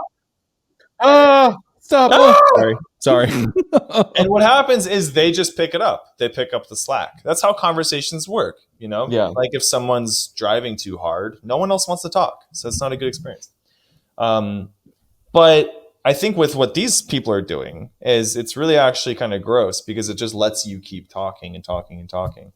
Because notice the joke he's doing is actually like revealing what's behind the curtain of all of the corporate jargon, which is basically 130. Look, earlier in the podcast, 138,000 people at Google, and you wonder why. It's because of that. Yeah, it's literally because of that. They're justifying their desk, as Bill Burr would say, like over and over and over again, and they're able to say nothing while saying so much by not completing their sentences. I mean, look at the number of hyphens that are in Sully Finlay's jokes, all of his bits. There's a million fucking hyphens because he's not finishing anything he's saying. I'm not lying. Like, it's what I see every day. Like, they just project managers not finishing what they're fucking saying. And so I love working with engineers because you will be in a meeting with a bunch of engineers and you'll be going over a doc or something like that or some proposal. Mm-hmm. No one will say anything while you're going through it. And you can pause for like 15 seconds straight while you're thinking, and everyone will be quiet and listening. And you're like, okay, this is like serious. Mm-hmm. But if you're in a meeting with people who are closer to the product, people who are closer to the business unit, maybe people who are closer to sales, it's, everybody, you guys are ruined it. It's like fucking, it's the worst. Oh my God. It's actually the worst. That's so funny. Yeah, dear God. It's the best and it's the worst. I've never experienced that in person, so I'd be really, really curious how I would feel in that kind of environment. That's crazy. Right. I'm forcing you guys to watch this. I already what is it? I scrolled through this. This is the new FNAF game. The trailer just came out while we were doing the podcast. So we're going to react to it. It's a minute long. Does it have Josh Hutcherbuck in it? I wish. Well, maybe. I don't know. Yo, what's up, baby? What's up, baby?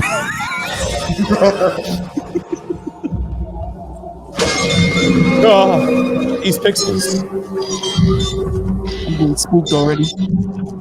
Spooky. That's a lot of frames. Why is he ripped? That's like a lot of frames for a dude. That's like a buff back. I know. I was like, why is he ripped? Can you scroll back? That motherfucker's working out. Look at that. Watch when he turns around. Watch when he turns around. Look at that mid-thoracic. Look at that. Yeah. Yeah. Oh, dude, that guy does that. Not really though. It's really his shoulders. Yeah, But Listen, Springtrap works out. This is not what I would have expected. oh shit! Oh, that's tight. That's actually scary. Get him into the ball pit. Oh, don't do that.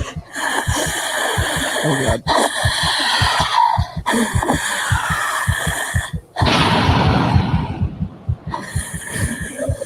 So much animation for a pixel. Yeah, I was thinking the motion's like pretty smooth for the amount of texture that's involved Into here. the pit. Dang, I was really hoping that was going to be a puzzle game, actually, like a match 3. Because Into the Pit, it's a reference to the ball pit. Where's the thing? Where's the art for it? Wow. It's not posted here. All right, never mind. We did our dues. We reacted to a FNAF thing again. Although I never actually posted the reaction to the trailer. I don't think. I think I cut that out of the episode. Yeah. That was like FNAF, the first thing we ever recorded. Have you been seeing the memes going around about Josh Hutcherson though? No, With the old. Oh, you haven't seen him? I don't think so. It's essentially like the new Rickroll where they just like they'll have this old video of him from like 2014 that's just a compilation of photos with some song called Whistle in the background. I've not seen this. But people will just be doing something and be like, all right, like I'm gonna cook a little recipe, we're gonna make a soup. They open the pot and it's just Josh Hutcherson's face and he's like posed. Just look up Whistle Josh Hutcherson on YouTube. That's the video. And it's being cut into so many things. Okay, hold on. Fucking crazy. To the point now where he's like acknowledged it on national TV. Oh my god. Because he was being harassed constantly in public. People were singing the song to him in person. Attaboy. Finally, he made it. Yeah, it's like some old thirst trap compilation. Oh, I know the picture. Yeah. Link it. Just play the video. I'm trying to find like actual TikToks of it. Oh no, this is when like people realize Josh Hutcherson's kind of hot. I remember that. I remember that. What they realized. Yeah, no. It's like wait a I minute. think it was like my first or second.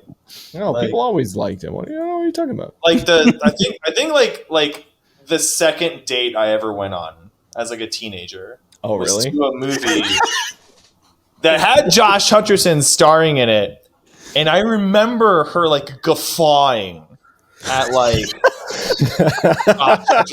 yeah, it was a thing like in 2013 2012 girls were crazy for him. I guess, yeah. I guess I just missed it. You're hungry for Mr. I Hungry. blinked for a second and he was the new guy. The whistle. Okay, so that's his pretty standard edit. Sing for me? Yeah. Can you blow my whistle, baby? Whistle. Okay. Oh yeah, this is gonna be good. All right, so you're gonna get in there with your knife, and you gotta make sure you get I've not seen. That's pretty funny. There are so many. That was him talking about it on TV. Oh. Yeah, I don't know how I didn't get any of these. I got so many. It's just a fucking sky. Josh Hutcherson memes. Yeah. And There's like this whistle thing. see, yeah, the whistle edit meme. You guys know? I know Oh, Jimmy. it. People forget making movies. Don't make movies. That's Jimmy. it. If you're on TikTok, if you're a star, you got it. Or you got to make it. That's People it. come up to you on the street and say like, and sing Florida to you. I had no idea it existed, and then my girlfriend. Well, it has posted nothing really something. to do with you. Yeah, exactly. Whistling or It's- anything. No. What are The these internet photos? wins again. was These just photos posted. are Oh, some this like was not that edit long ago. of like a montage of photos that somebody did in 2014. and they put it to a song, and now it's like a Rickroll, basically. Now it's like you think you're gonna like watch a recipe. They open up the pot, and it's my face, and then the whistle starts, and it's just like. It's ridiculous. It is ridiculous. The comments are saying the Joe Biden one is wild. What's the Joe Biden? During the holidays, and we're like, okay, you don't live on the internet. We need to explain this to you. And Let's try to find the Joe Biden one. There's a Joe Biden. Oh no, not the cappuccino. Oh no. Don't do it to the cappuccino. Can you blow my whistle, baby? Whistle, baby, let me know. Oh, he missed the beat. Too long. I saw the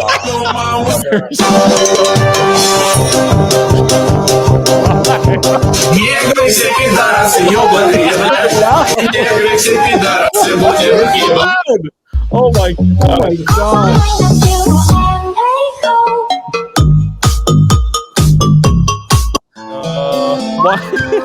We know what's gonna happen. It's already music. That doesn't Quality work. just drops off so quick.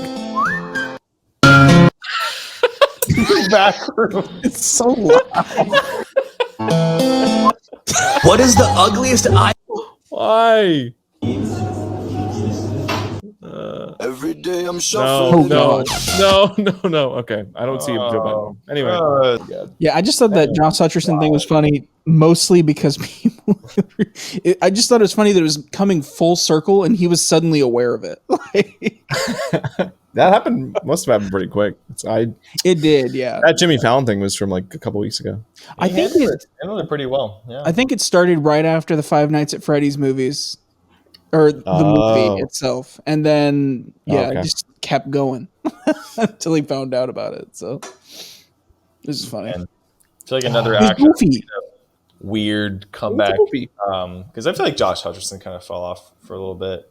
I think we can all agree. Yeah, that we don't I mean, he wasn't anything big. Hunger Games was maybe the last big thing I remember him in. But yes, totally. But like, who's the other? So the guy I've noticed making a weird comeback is how a little bit of a dark horse right now. It's probably Shia LaBeouf. Oh, really? Oh, he did this thing on his Catholic era. That was like, he did this thing on like Padre Pio, where he like went full Catholic. I saw that. Yeah, You guys hear about this? it was weird. Oh. Shia LaBeouf is basically Jesus, right?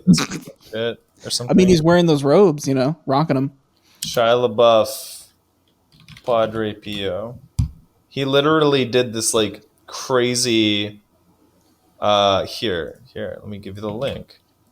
I think I know which one you're sending. Yeah. I'm so surprised because I'm always surprised. Look, as someone who was raised Christian in a Christian family, it's really interesting to see like big celebrities leave Hollywood, get cast out, and then they do a Christian thing. Yeah. Like that's the thing. Like it's the Mel Gibson arc. Leave and they'll come back specifically to do a Christian That's thing. funny. I always think it's like kind of like, what are they doing? Are they? I think. Do you think it might be a shield? Like that's like the one thing you can do that people can't really criticize you too hard about it because it's like, well, he's just expressing his spiritual stance. Yeah, it could be. Yeah, to some degree, I guess. Yeah. But yeah, I haven't seen Shia LaBeouf in anything. It's like if Tim Heidecker played Padre Pio. No, that's a good point. Yeah.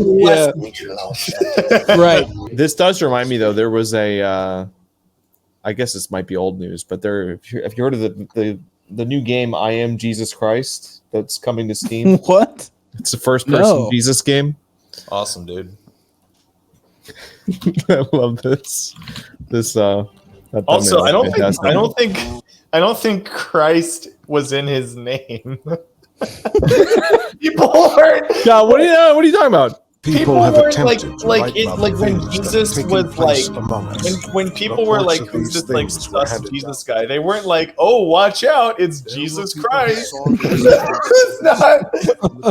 No, but that's why people say, oh, Jesus Christ. That's where it came from because that's what was his name. I love when people get like minor things like that wrong, and then no one else notices or bats an eye. Like because it's literally 7.5 million views, by the way, which is kind of wild. This is a good idea, though. This is basically like BioShock, but Jesus. Like Fable too. It kind of reminds me of Fable, yeah, a little bit of Fable's in there. It's gonna turn that water to wine. Right now, Peter Molyneux's like, "Fuck, I really missed the ball." Oh, wait a minute! No, that's not canon. That's not canon. It was the Angels that did it. They didn't even do the research.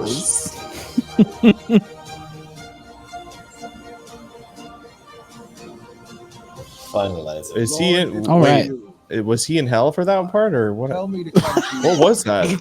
I don't know. It's a whole. See, that's cool. You can't do that in most games. He's in like a hole. It's like a hell hole. Oh my god, that's way too many side quests. No thanks. I am doing this for you. I want you to know that the things you have. There was gameplay of this that was really funny to watch because I think there was like an early access build or something, but that's so many. Yeah. Comments. So who's producing that game? I don't know. Jesus. Oh, you don't know? Oh, okay. Jesus. God. The money. God. Well, Shia LaBeouf's Catholic. We got a something Jesus video game else. coming out. This podcast is staying as Christian as can be, boys. Might already be out, but we are. Yeah, that's true. We're Keeping with the Christian, a Christian video podcast sponsored by God Fuel. I mean, G Fuel. Literally sponsored by God. bringing in that sponsor. Okay, I like that. I like that. There's the integration. No, we actually are though. I mean, I used to play music for a church, and listen, I'll tell you, I'll be the first person to tell So you, did I. God doesn't write checks. It turns out there's not a fucking eternal checkbook. It actually does have to come from people. It turns out. I do think it. All I'm saying, I played drums at a church when I was 12 years old. Child labor is alive and well. Amen. Trying to take that case all the way through. I played drum. What if it was just one time and they're like, it was still, I did it. I did it. Still. No, I was actually, I was in the band. I was in the church band. Yeah. It was a fun time. I know the feeling of being taken advantage of from a church. It's just like, it's so weird. It's such a weird system. Yeah, it was weird. Yeah. I mean, I liked the idea that I was on stage playing drums, but at the same time, there was like, I don't know, drama with the other musicians, not with me, like between them. And I was like sitting there 12 years old. They're all probably like in their 20s and they're I can just see them like throwing looks at one another when one of them like fucked up on their instrument. And I'm just behind the drums like, yo, what's Yeah. I know it's funny because I think in an ideal world, it's like in a perfect scenario, a church environment would be a great way to like test drive. Yeah, like you can have a safe space to test performance and get used to like being in front of a crowd. But then of course, like unfortunately, it's just like any other place in the world where it's like, oh, there's like tons of personal drama and people maybe might exploit you and like they're not. It's unfortunate, yeah. It doesn't just automatically become a pure situation because God's in the building, unfortunately. But and someone's got to pay the bills. It's pretty funny how quickly it gets bad. Like I remember at the All Saints, there's literally a church in this town that like I used to do this at, and like I did it for like 2 years. I did it almost weekly for them, almost for 2 years straight, like weekly. And oh my God, it started with just one time. Like, sure. I was like, hey, I get it. Like, I know we just lost our youth pastor. Like he left. Let me do it. I can do it. Like, I'm out of here. Let me help out a little bit. And I was totally doing it because I just wanted to help. I was just like, I had time. I loved playing music, and I was just like, let's just do it. And it went well enough that they really kept, like, when I wouldn't do it, they were like really upset. in like a nice way, though. In like like let's make you feel really important, but not give you money kind of way. Then classic church move. I started putting together a band. And we were doing like rehearsals and shit. I didn't realize how spearheaded that was by you. I thought there was a band already, and that you just like you really. It sounds like there was a band, and then it kind of like dropped out, and then I started doing it, and then like I started talking. It was like just one by one. I was like, no, just come to the thing with me. Just do it.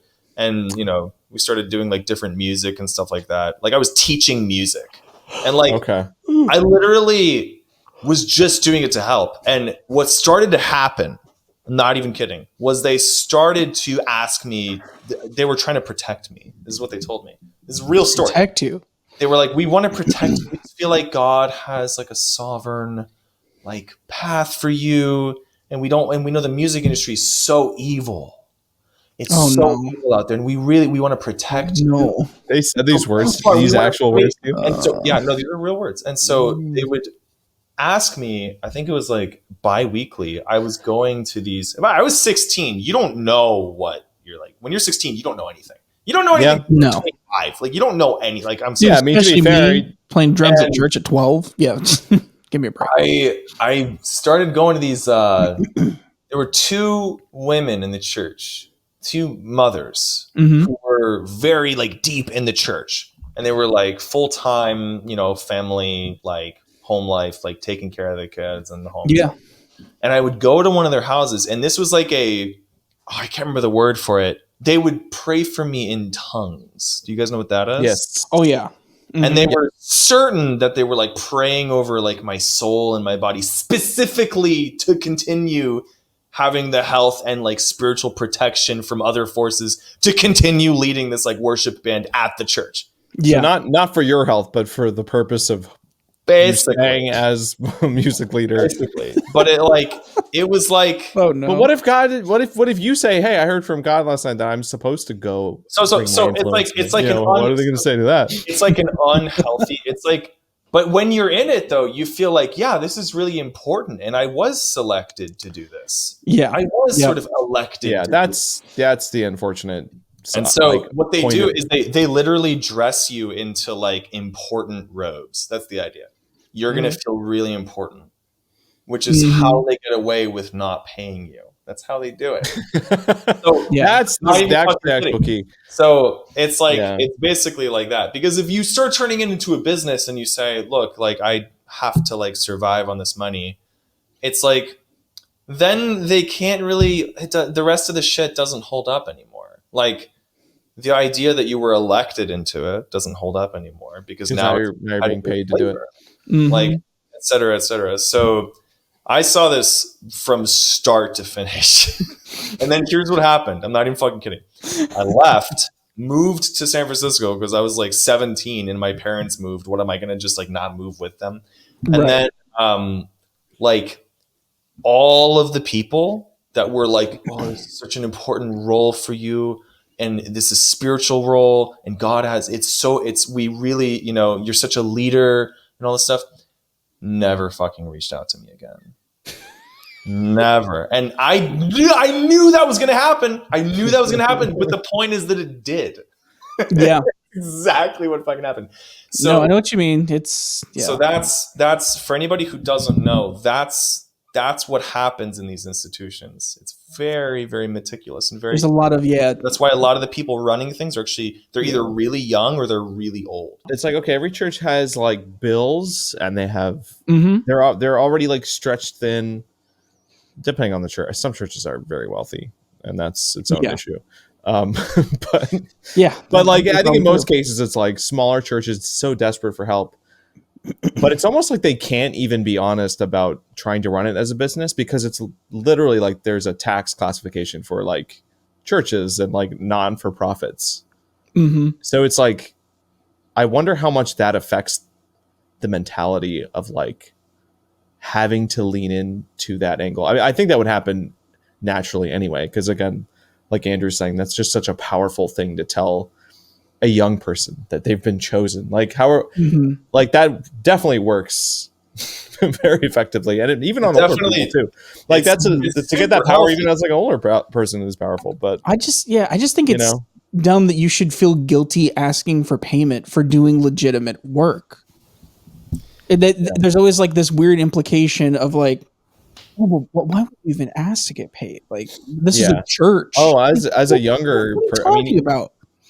It's still a struggle to like really ask for people like for payment, and I like, and it's something that especially you're not good at when you're young, because you just feel like, oh, everything's an opportunity, and like you're just, oh, I'm so lucky to. Oh, I'm so lucky. They're gonna give me pizza for free.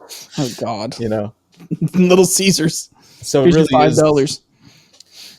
If there was a more implemented system for it, you know, a clean revolving door built for kids to graduate out of, you almost need some kind of like school with teachers and a controlled environment that kids can leave. No, we don't. Oh, okay. No. All right, my God. Sorry, I was just spitballing. I don't know. We can't have that. We can't tell them that we have that. That's my only experience with that was someone asked me to play the piano, and I was like, nope. And it wasn't because, oh my God, it wasn't like I was smart, like, oh, I don't want them to take advantage of me. I was just too nervous to do it. Like, it probably would have been a good experience to learn how to perform, but I was like, no, I don't want to do that. Oh gosh, no. I remember, just being really nervous before playing the drums in front of everybody on Sunday too. Just even that experience alone as like actually, I think it started when I was 11, so I was really young. Oh my God, okay. Yeah, and I'm playing crazy that they got up on stage. Yeah, I know. I think they were going through a spell where they couldn't find somebody, so I was like the only choice. You know what I mean? Oh my God! But still, I mean, I guess I was good enough to be on stage. But it was I was playing in front of like I think 100 people, something like that. Jeez! Every Sunday. It was wild. It's booster, that's for sure. Yeah, especially as a kid, it's kind of surreal doing something like that as a kid. I think it's kind of like it's kind of how cults kind of prey on like people who are looking to like do something, but they just get like caught in like a swarm of false sense of importance. And like this, I think it's interesting. So I had a guitarist that I played with who would, and I'm not going to name him because I've played with multiple, and I think he was kind of like, I'm gonna ambiguate something that he told me, but basically what he told me, this is how deep the church can create narcissism in young kids. He told me that during one of the I'm going to call it a performance because that's what it is. During one of the performances that he swears on his life that he stopped playing, but God kept playing through him. And I was kind of like, that's amazing. And I was like, do you mean like you got possessed? Like, don't say that. No. No, you're right though, because like people, I remember people saying weirdly ambiguous stuff like that, and you're like, what am I supposed to make of this? You're like, okay, you know, like there's so many moments. All bullshit. Like there is like, you know, there's some woo woo with your consciousness. Yeah. And, like higher order shit. Like it's kind of undeniable. I mean, people who deny it it's harder to disprove.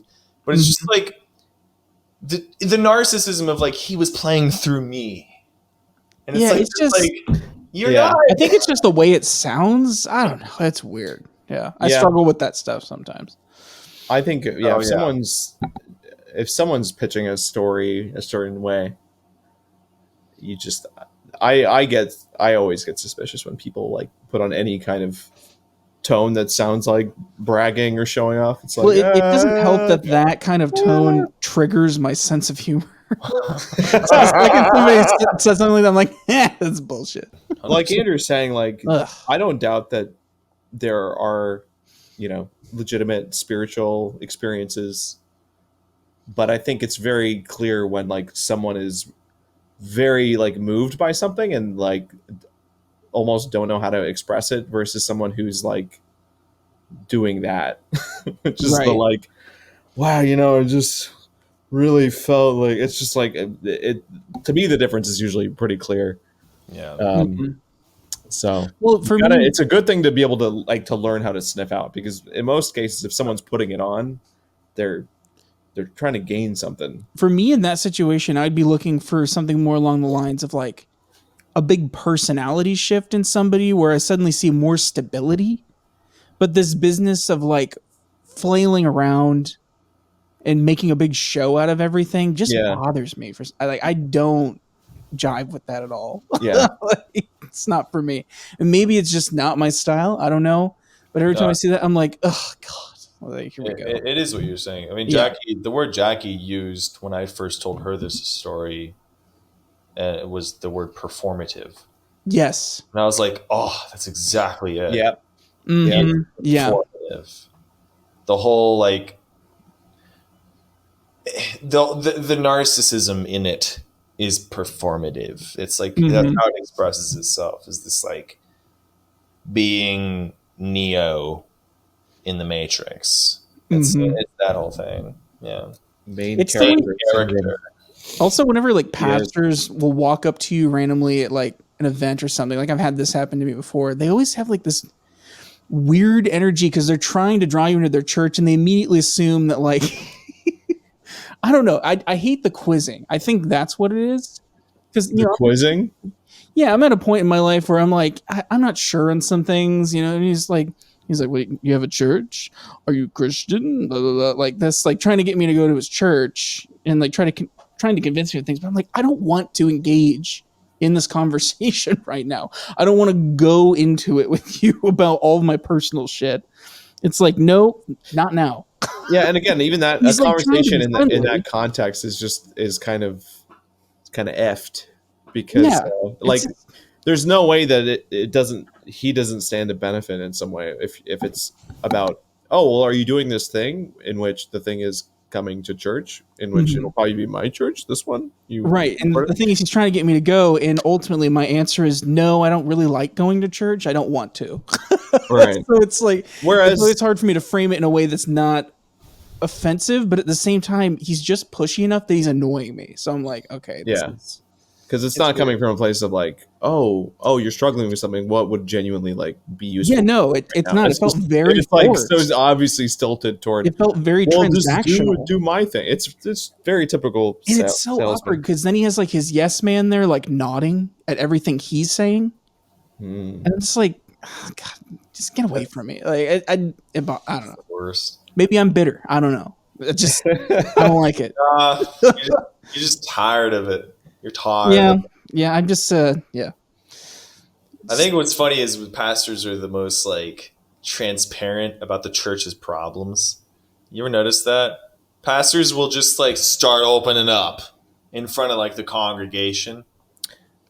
You guys see that, right? I don't know. Maybe explain what you've seen. I think I know what you're talking about. Yeah. All right, I'll give you know once you give an example. I'll give you an example. Yeah. Thank you for the invitation to. Now I'm going to make you feel like you asked for it. Oh no. Well, because it's really ridiculous, this example. But this is the worst example I have. Is one where our pastor, again, same church. Same church. And again, I was like a kid. It's like but looking back, I'm like, that was really weird. Says he starts praying for the church, and it's like the end of the service. There's like 300 people who are like working, residents of the area, and he said something like that. He was asking for the church's sort of like spiritual forgiveness and healing of the parties, the group parties, not, what did he say? Group parties. Groups of people in the church having group sexual encounters with each other. What? And any other affairs was, I think, what he said. He said this during a Sunday sermon? Encounters. What? At 11 a.m. Yes. At the end of a church service. Was your church having orgies? Oh my God. Like, what? That's what I'm saying. And I remember this really, really well. And I remember asking my mom about it. I was like, did he say? She's like, yeah, that's kind of weird. Yeah, it is kind of weird. And but this was like a well-known church in Charlotte. And I was like, this is really fucking weird. Oh boy, and maybe a little too well known. Nothing like that ever happened again until you started talking about the church's money problems. Uh-oh. That the church didn't have enough money and needed more money. And that if we were wait a a minute, building, hold on. I guess we were renting a building. Is this like a weird meta that we're not aware of in churches where they like clickbait? Like, is that like a subtle sales thing? Like, guys, we gotta cut it with all the group sex. All right, it's too much. Anyway, if anyone new here wants to join this church, oh my God. you know, I don't know why you would be interested in it all of a sudden, but we do need the money. What kind of happens? That sounds fun to you. I don't know. Oh no, it's really screwed up. But basically, what happens is when you put a bunch of people in a room, and I mean a metaphorical room, not a literal room, but you put them in an epistemic bubble that says you cannot do this, you cannot do that, you cannot do that. As a group, they start getting really attracted to the idea of doing some weird shit because they haven't done anything in between. And so what happens is people of good faith end up performing very odd acts. Let's say. Oh no. And maybe it could be anything from getting drunk to literally group sex. Also known as orgies. Like he could have just said orgy. No, not on a Sunday morning. No. Dude, there would have been too much gasping, too many pearls clutched. And what they do is bizarre. They go confess. Yeah, that's weird. They go confess because they can't contain themselves, but also because this is what's really fucked up. When people haven't had the chance to sort of have a better understanding of the natural good and evil that balances within them, they can't fucking wait to tell somebody about it as soon as they do something wrong. They can't wait because they can't believe that they did something bad. And so that's what happens. They go confess to a pastor or a clergy member or somebody like that. Even if it's not a Catholic church, but like you wonder where confession came from. It's like, so I'm just saying, it's like, it's pretty obvious what's happening here. It's like churches create a flywheel of drama that keeps people invested in healing the church and continuously fucking healing the church. That's called money. It's called fucking offering, bitch. And then that creates more commitment to the church, which creates more commitment to the good faith of the character of the person going, the loyalty of the person going, and the ethics and the moralistic high ground of the person going, and the more attraction to the part of them that they don't get to touch, which is the evil side of every natural human fucking being. It's like, it's the perfect fucking business. That's all I'm saying. So but it's a not-for-profit. No, it's not. It's not classified as a business. You can't say that. All I'm saying is that Andrew, is that your church sounds very exciting. I know. I'm sold. Actually. I think this is my church. Oh no! I think this is an actual. Please don't call it my church. That is such a weird. That's such a weird thing for a pastor to just point out. No. I really didn't expect you to have something that juicy, that dramatic. Yeah, That's like I have never experienced anything like that. Maybe he's just really bad at like one-on-one confrontation, and he felt like that was his only option to like speak to the congregation publicly. I don't know, man. If it could be, you know who I'm talking about, Jim. No, like maybe it was that. Like, he's like praying, and he opens up his eyes and looks at one person. I think that happened. Oh my god! If there was a tape, and what I just described is, I mean, I've talked to siblings, I've talked to friends who are raised Christian, all too familiar. Oh my god. Amount of people that know of something similar or like not quite that but close or even worse. I've heard of worse. Yeah. It is it's a psychological business, dude. It's fucking smart. Yeah. No, some of the there's a reason I haven't been to church in like 7 years. I mean, it's just it's not for me. I much prefer just like being spiritual in the way that I find in fitting. your own private way. That's crazy. You're telling me you're like one of those like Hollywood spirituals? You're like, I read the Bible, I play my Ouija board, I have my shrink. Like spiritual and like Christian, but it's like the devil instead. I like to get it's funny how many of those and like how many of those types end up making their own like business cults online too. Oh Yeah. They just make an online church that's just like the same thing in a different skin. Yeah, some of like the only like people like the cooler Christians that I know tend to be the ones that aren't even like actively. Wendigoon. Yeah, Wendigoon. Shout out to the best Christian YouTube channel, Wendigoon. I don't know. He might go to church. I would be very curious to hear his take on this because he strikes me as someone that's like spiritual but not religious, if that makes sense. Right. Yeah. Spiritual. He knows his lore. He knows interesting Bible lore. That's probably me at this point, I guess. I've always, for the last like 5 years, I've said the same thing. Like, my favorite story or narrative is easily the story of Jesus, but I would classify myself as spiritual. But I would say like I follow the narrative of Jesus because I think that's the narrative I want. That's the narrative I want. That's the one I like. Because I definitely looked at others and I'm like, yeah, I like that one. That doesn't mean I'm gonna like walk around and be like, hey, you should think this. It's more like at the end of the day, you do have to pick something subjective you're going to believe. And it's like, I think I want to model after this, like this guy that we talk about, that guy, just the guy. I don't have to look at all the other stuff right now. I know it's all, I get that.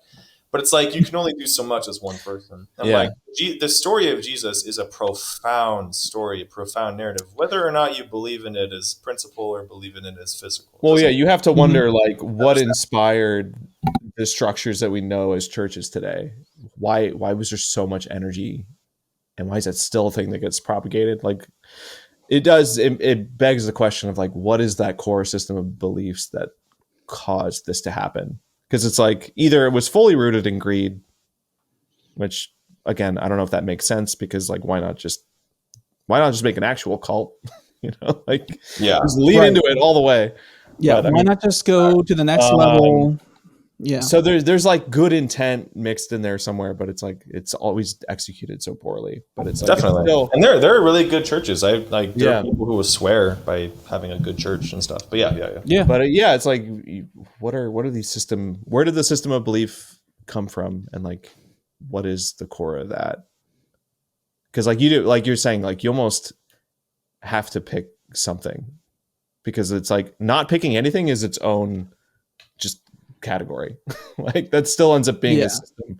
Like, I don't believe in anything, and it's like, okay, well you do though, because the way you live, you definitely like maybe live your life respecting people. Like, why do you respect people? Like, well, because it's just good to be a good person. Okay, why be a good person? Like point too. It's one of those questions like that. It's one of those things too where it's like I'd be very interested in hearing a legitimate Bible historian talk about how things were supposed to be interpreted, how they were interpreted back then, instead of just listening to some goofy ass sermon of some guy like talking about his family in a context that doesn't even apply to him. 1 hour is not enough. It's like, and that's what so many modern churches are. I'm just like, it's a content machine built for a specific audience that already agrees with everything that's being said. So it's a feedback. It is a loop, like Andrew said. It's not the target audience. It's a well-oiled machine. It's not really it's very lubricated. Yeah, it's not really built to bring new people in very well. Not really. No. It's built for it's built for a specific group of people for sure. I think I'm also just not the demographic. And then those people get very insecure and they try to bribe young children into plank on stage with them, because maybe we can keep it going. Bring in we do need youth in here. What do we do? Yeah. Have you guys heard of I think the thing that got me really thinking about this stuff a few years back was like trying to what's it called? Do you guys know what epistemology is? I've heard. I should know the word. I should know it. I don't know what it is. It's a fancy word for how do we basically know anything. The theory of knowledge, especially with regard to its methods, validity, scope. Okay. So here's what got me really thinking about.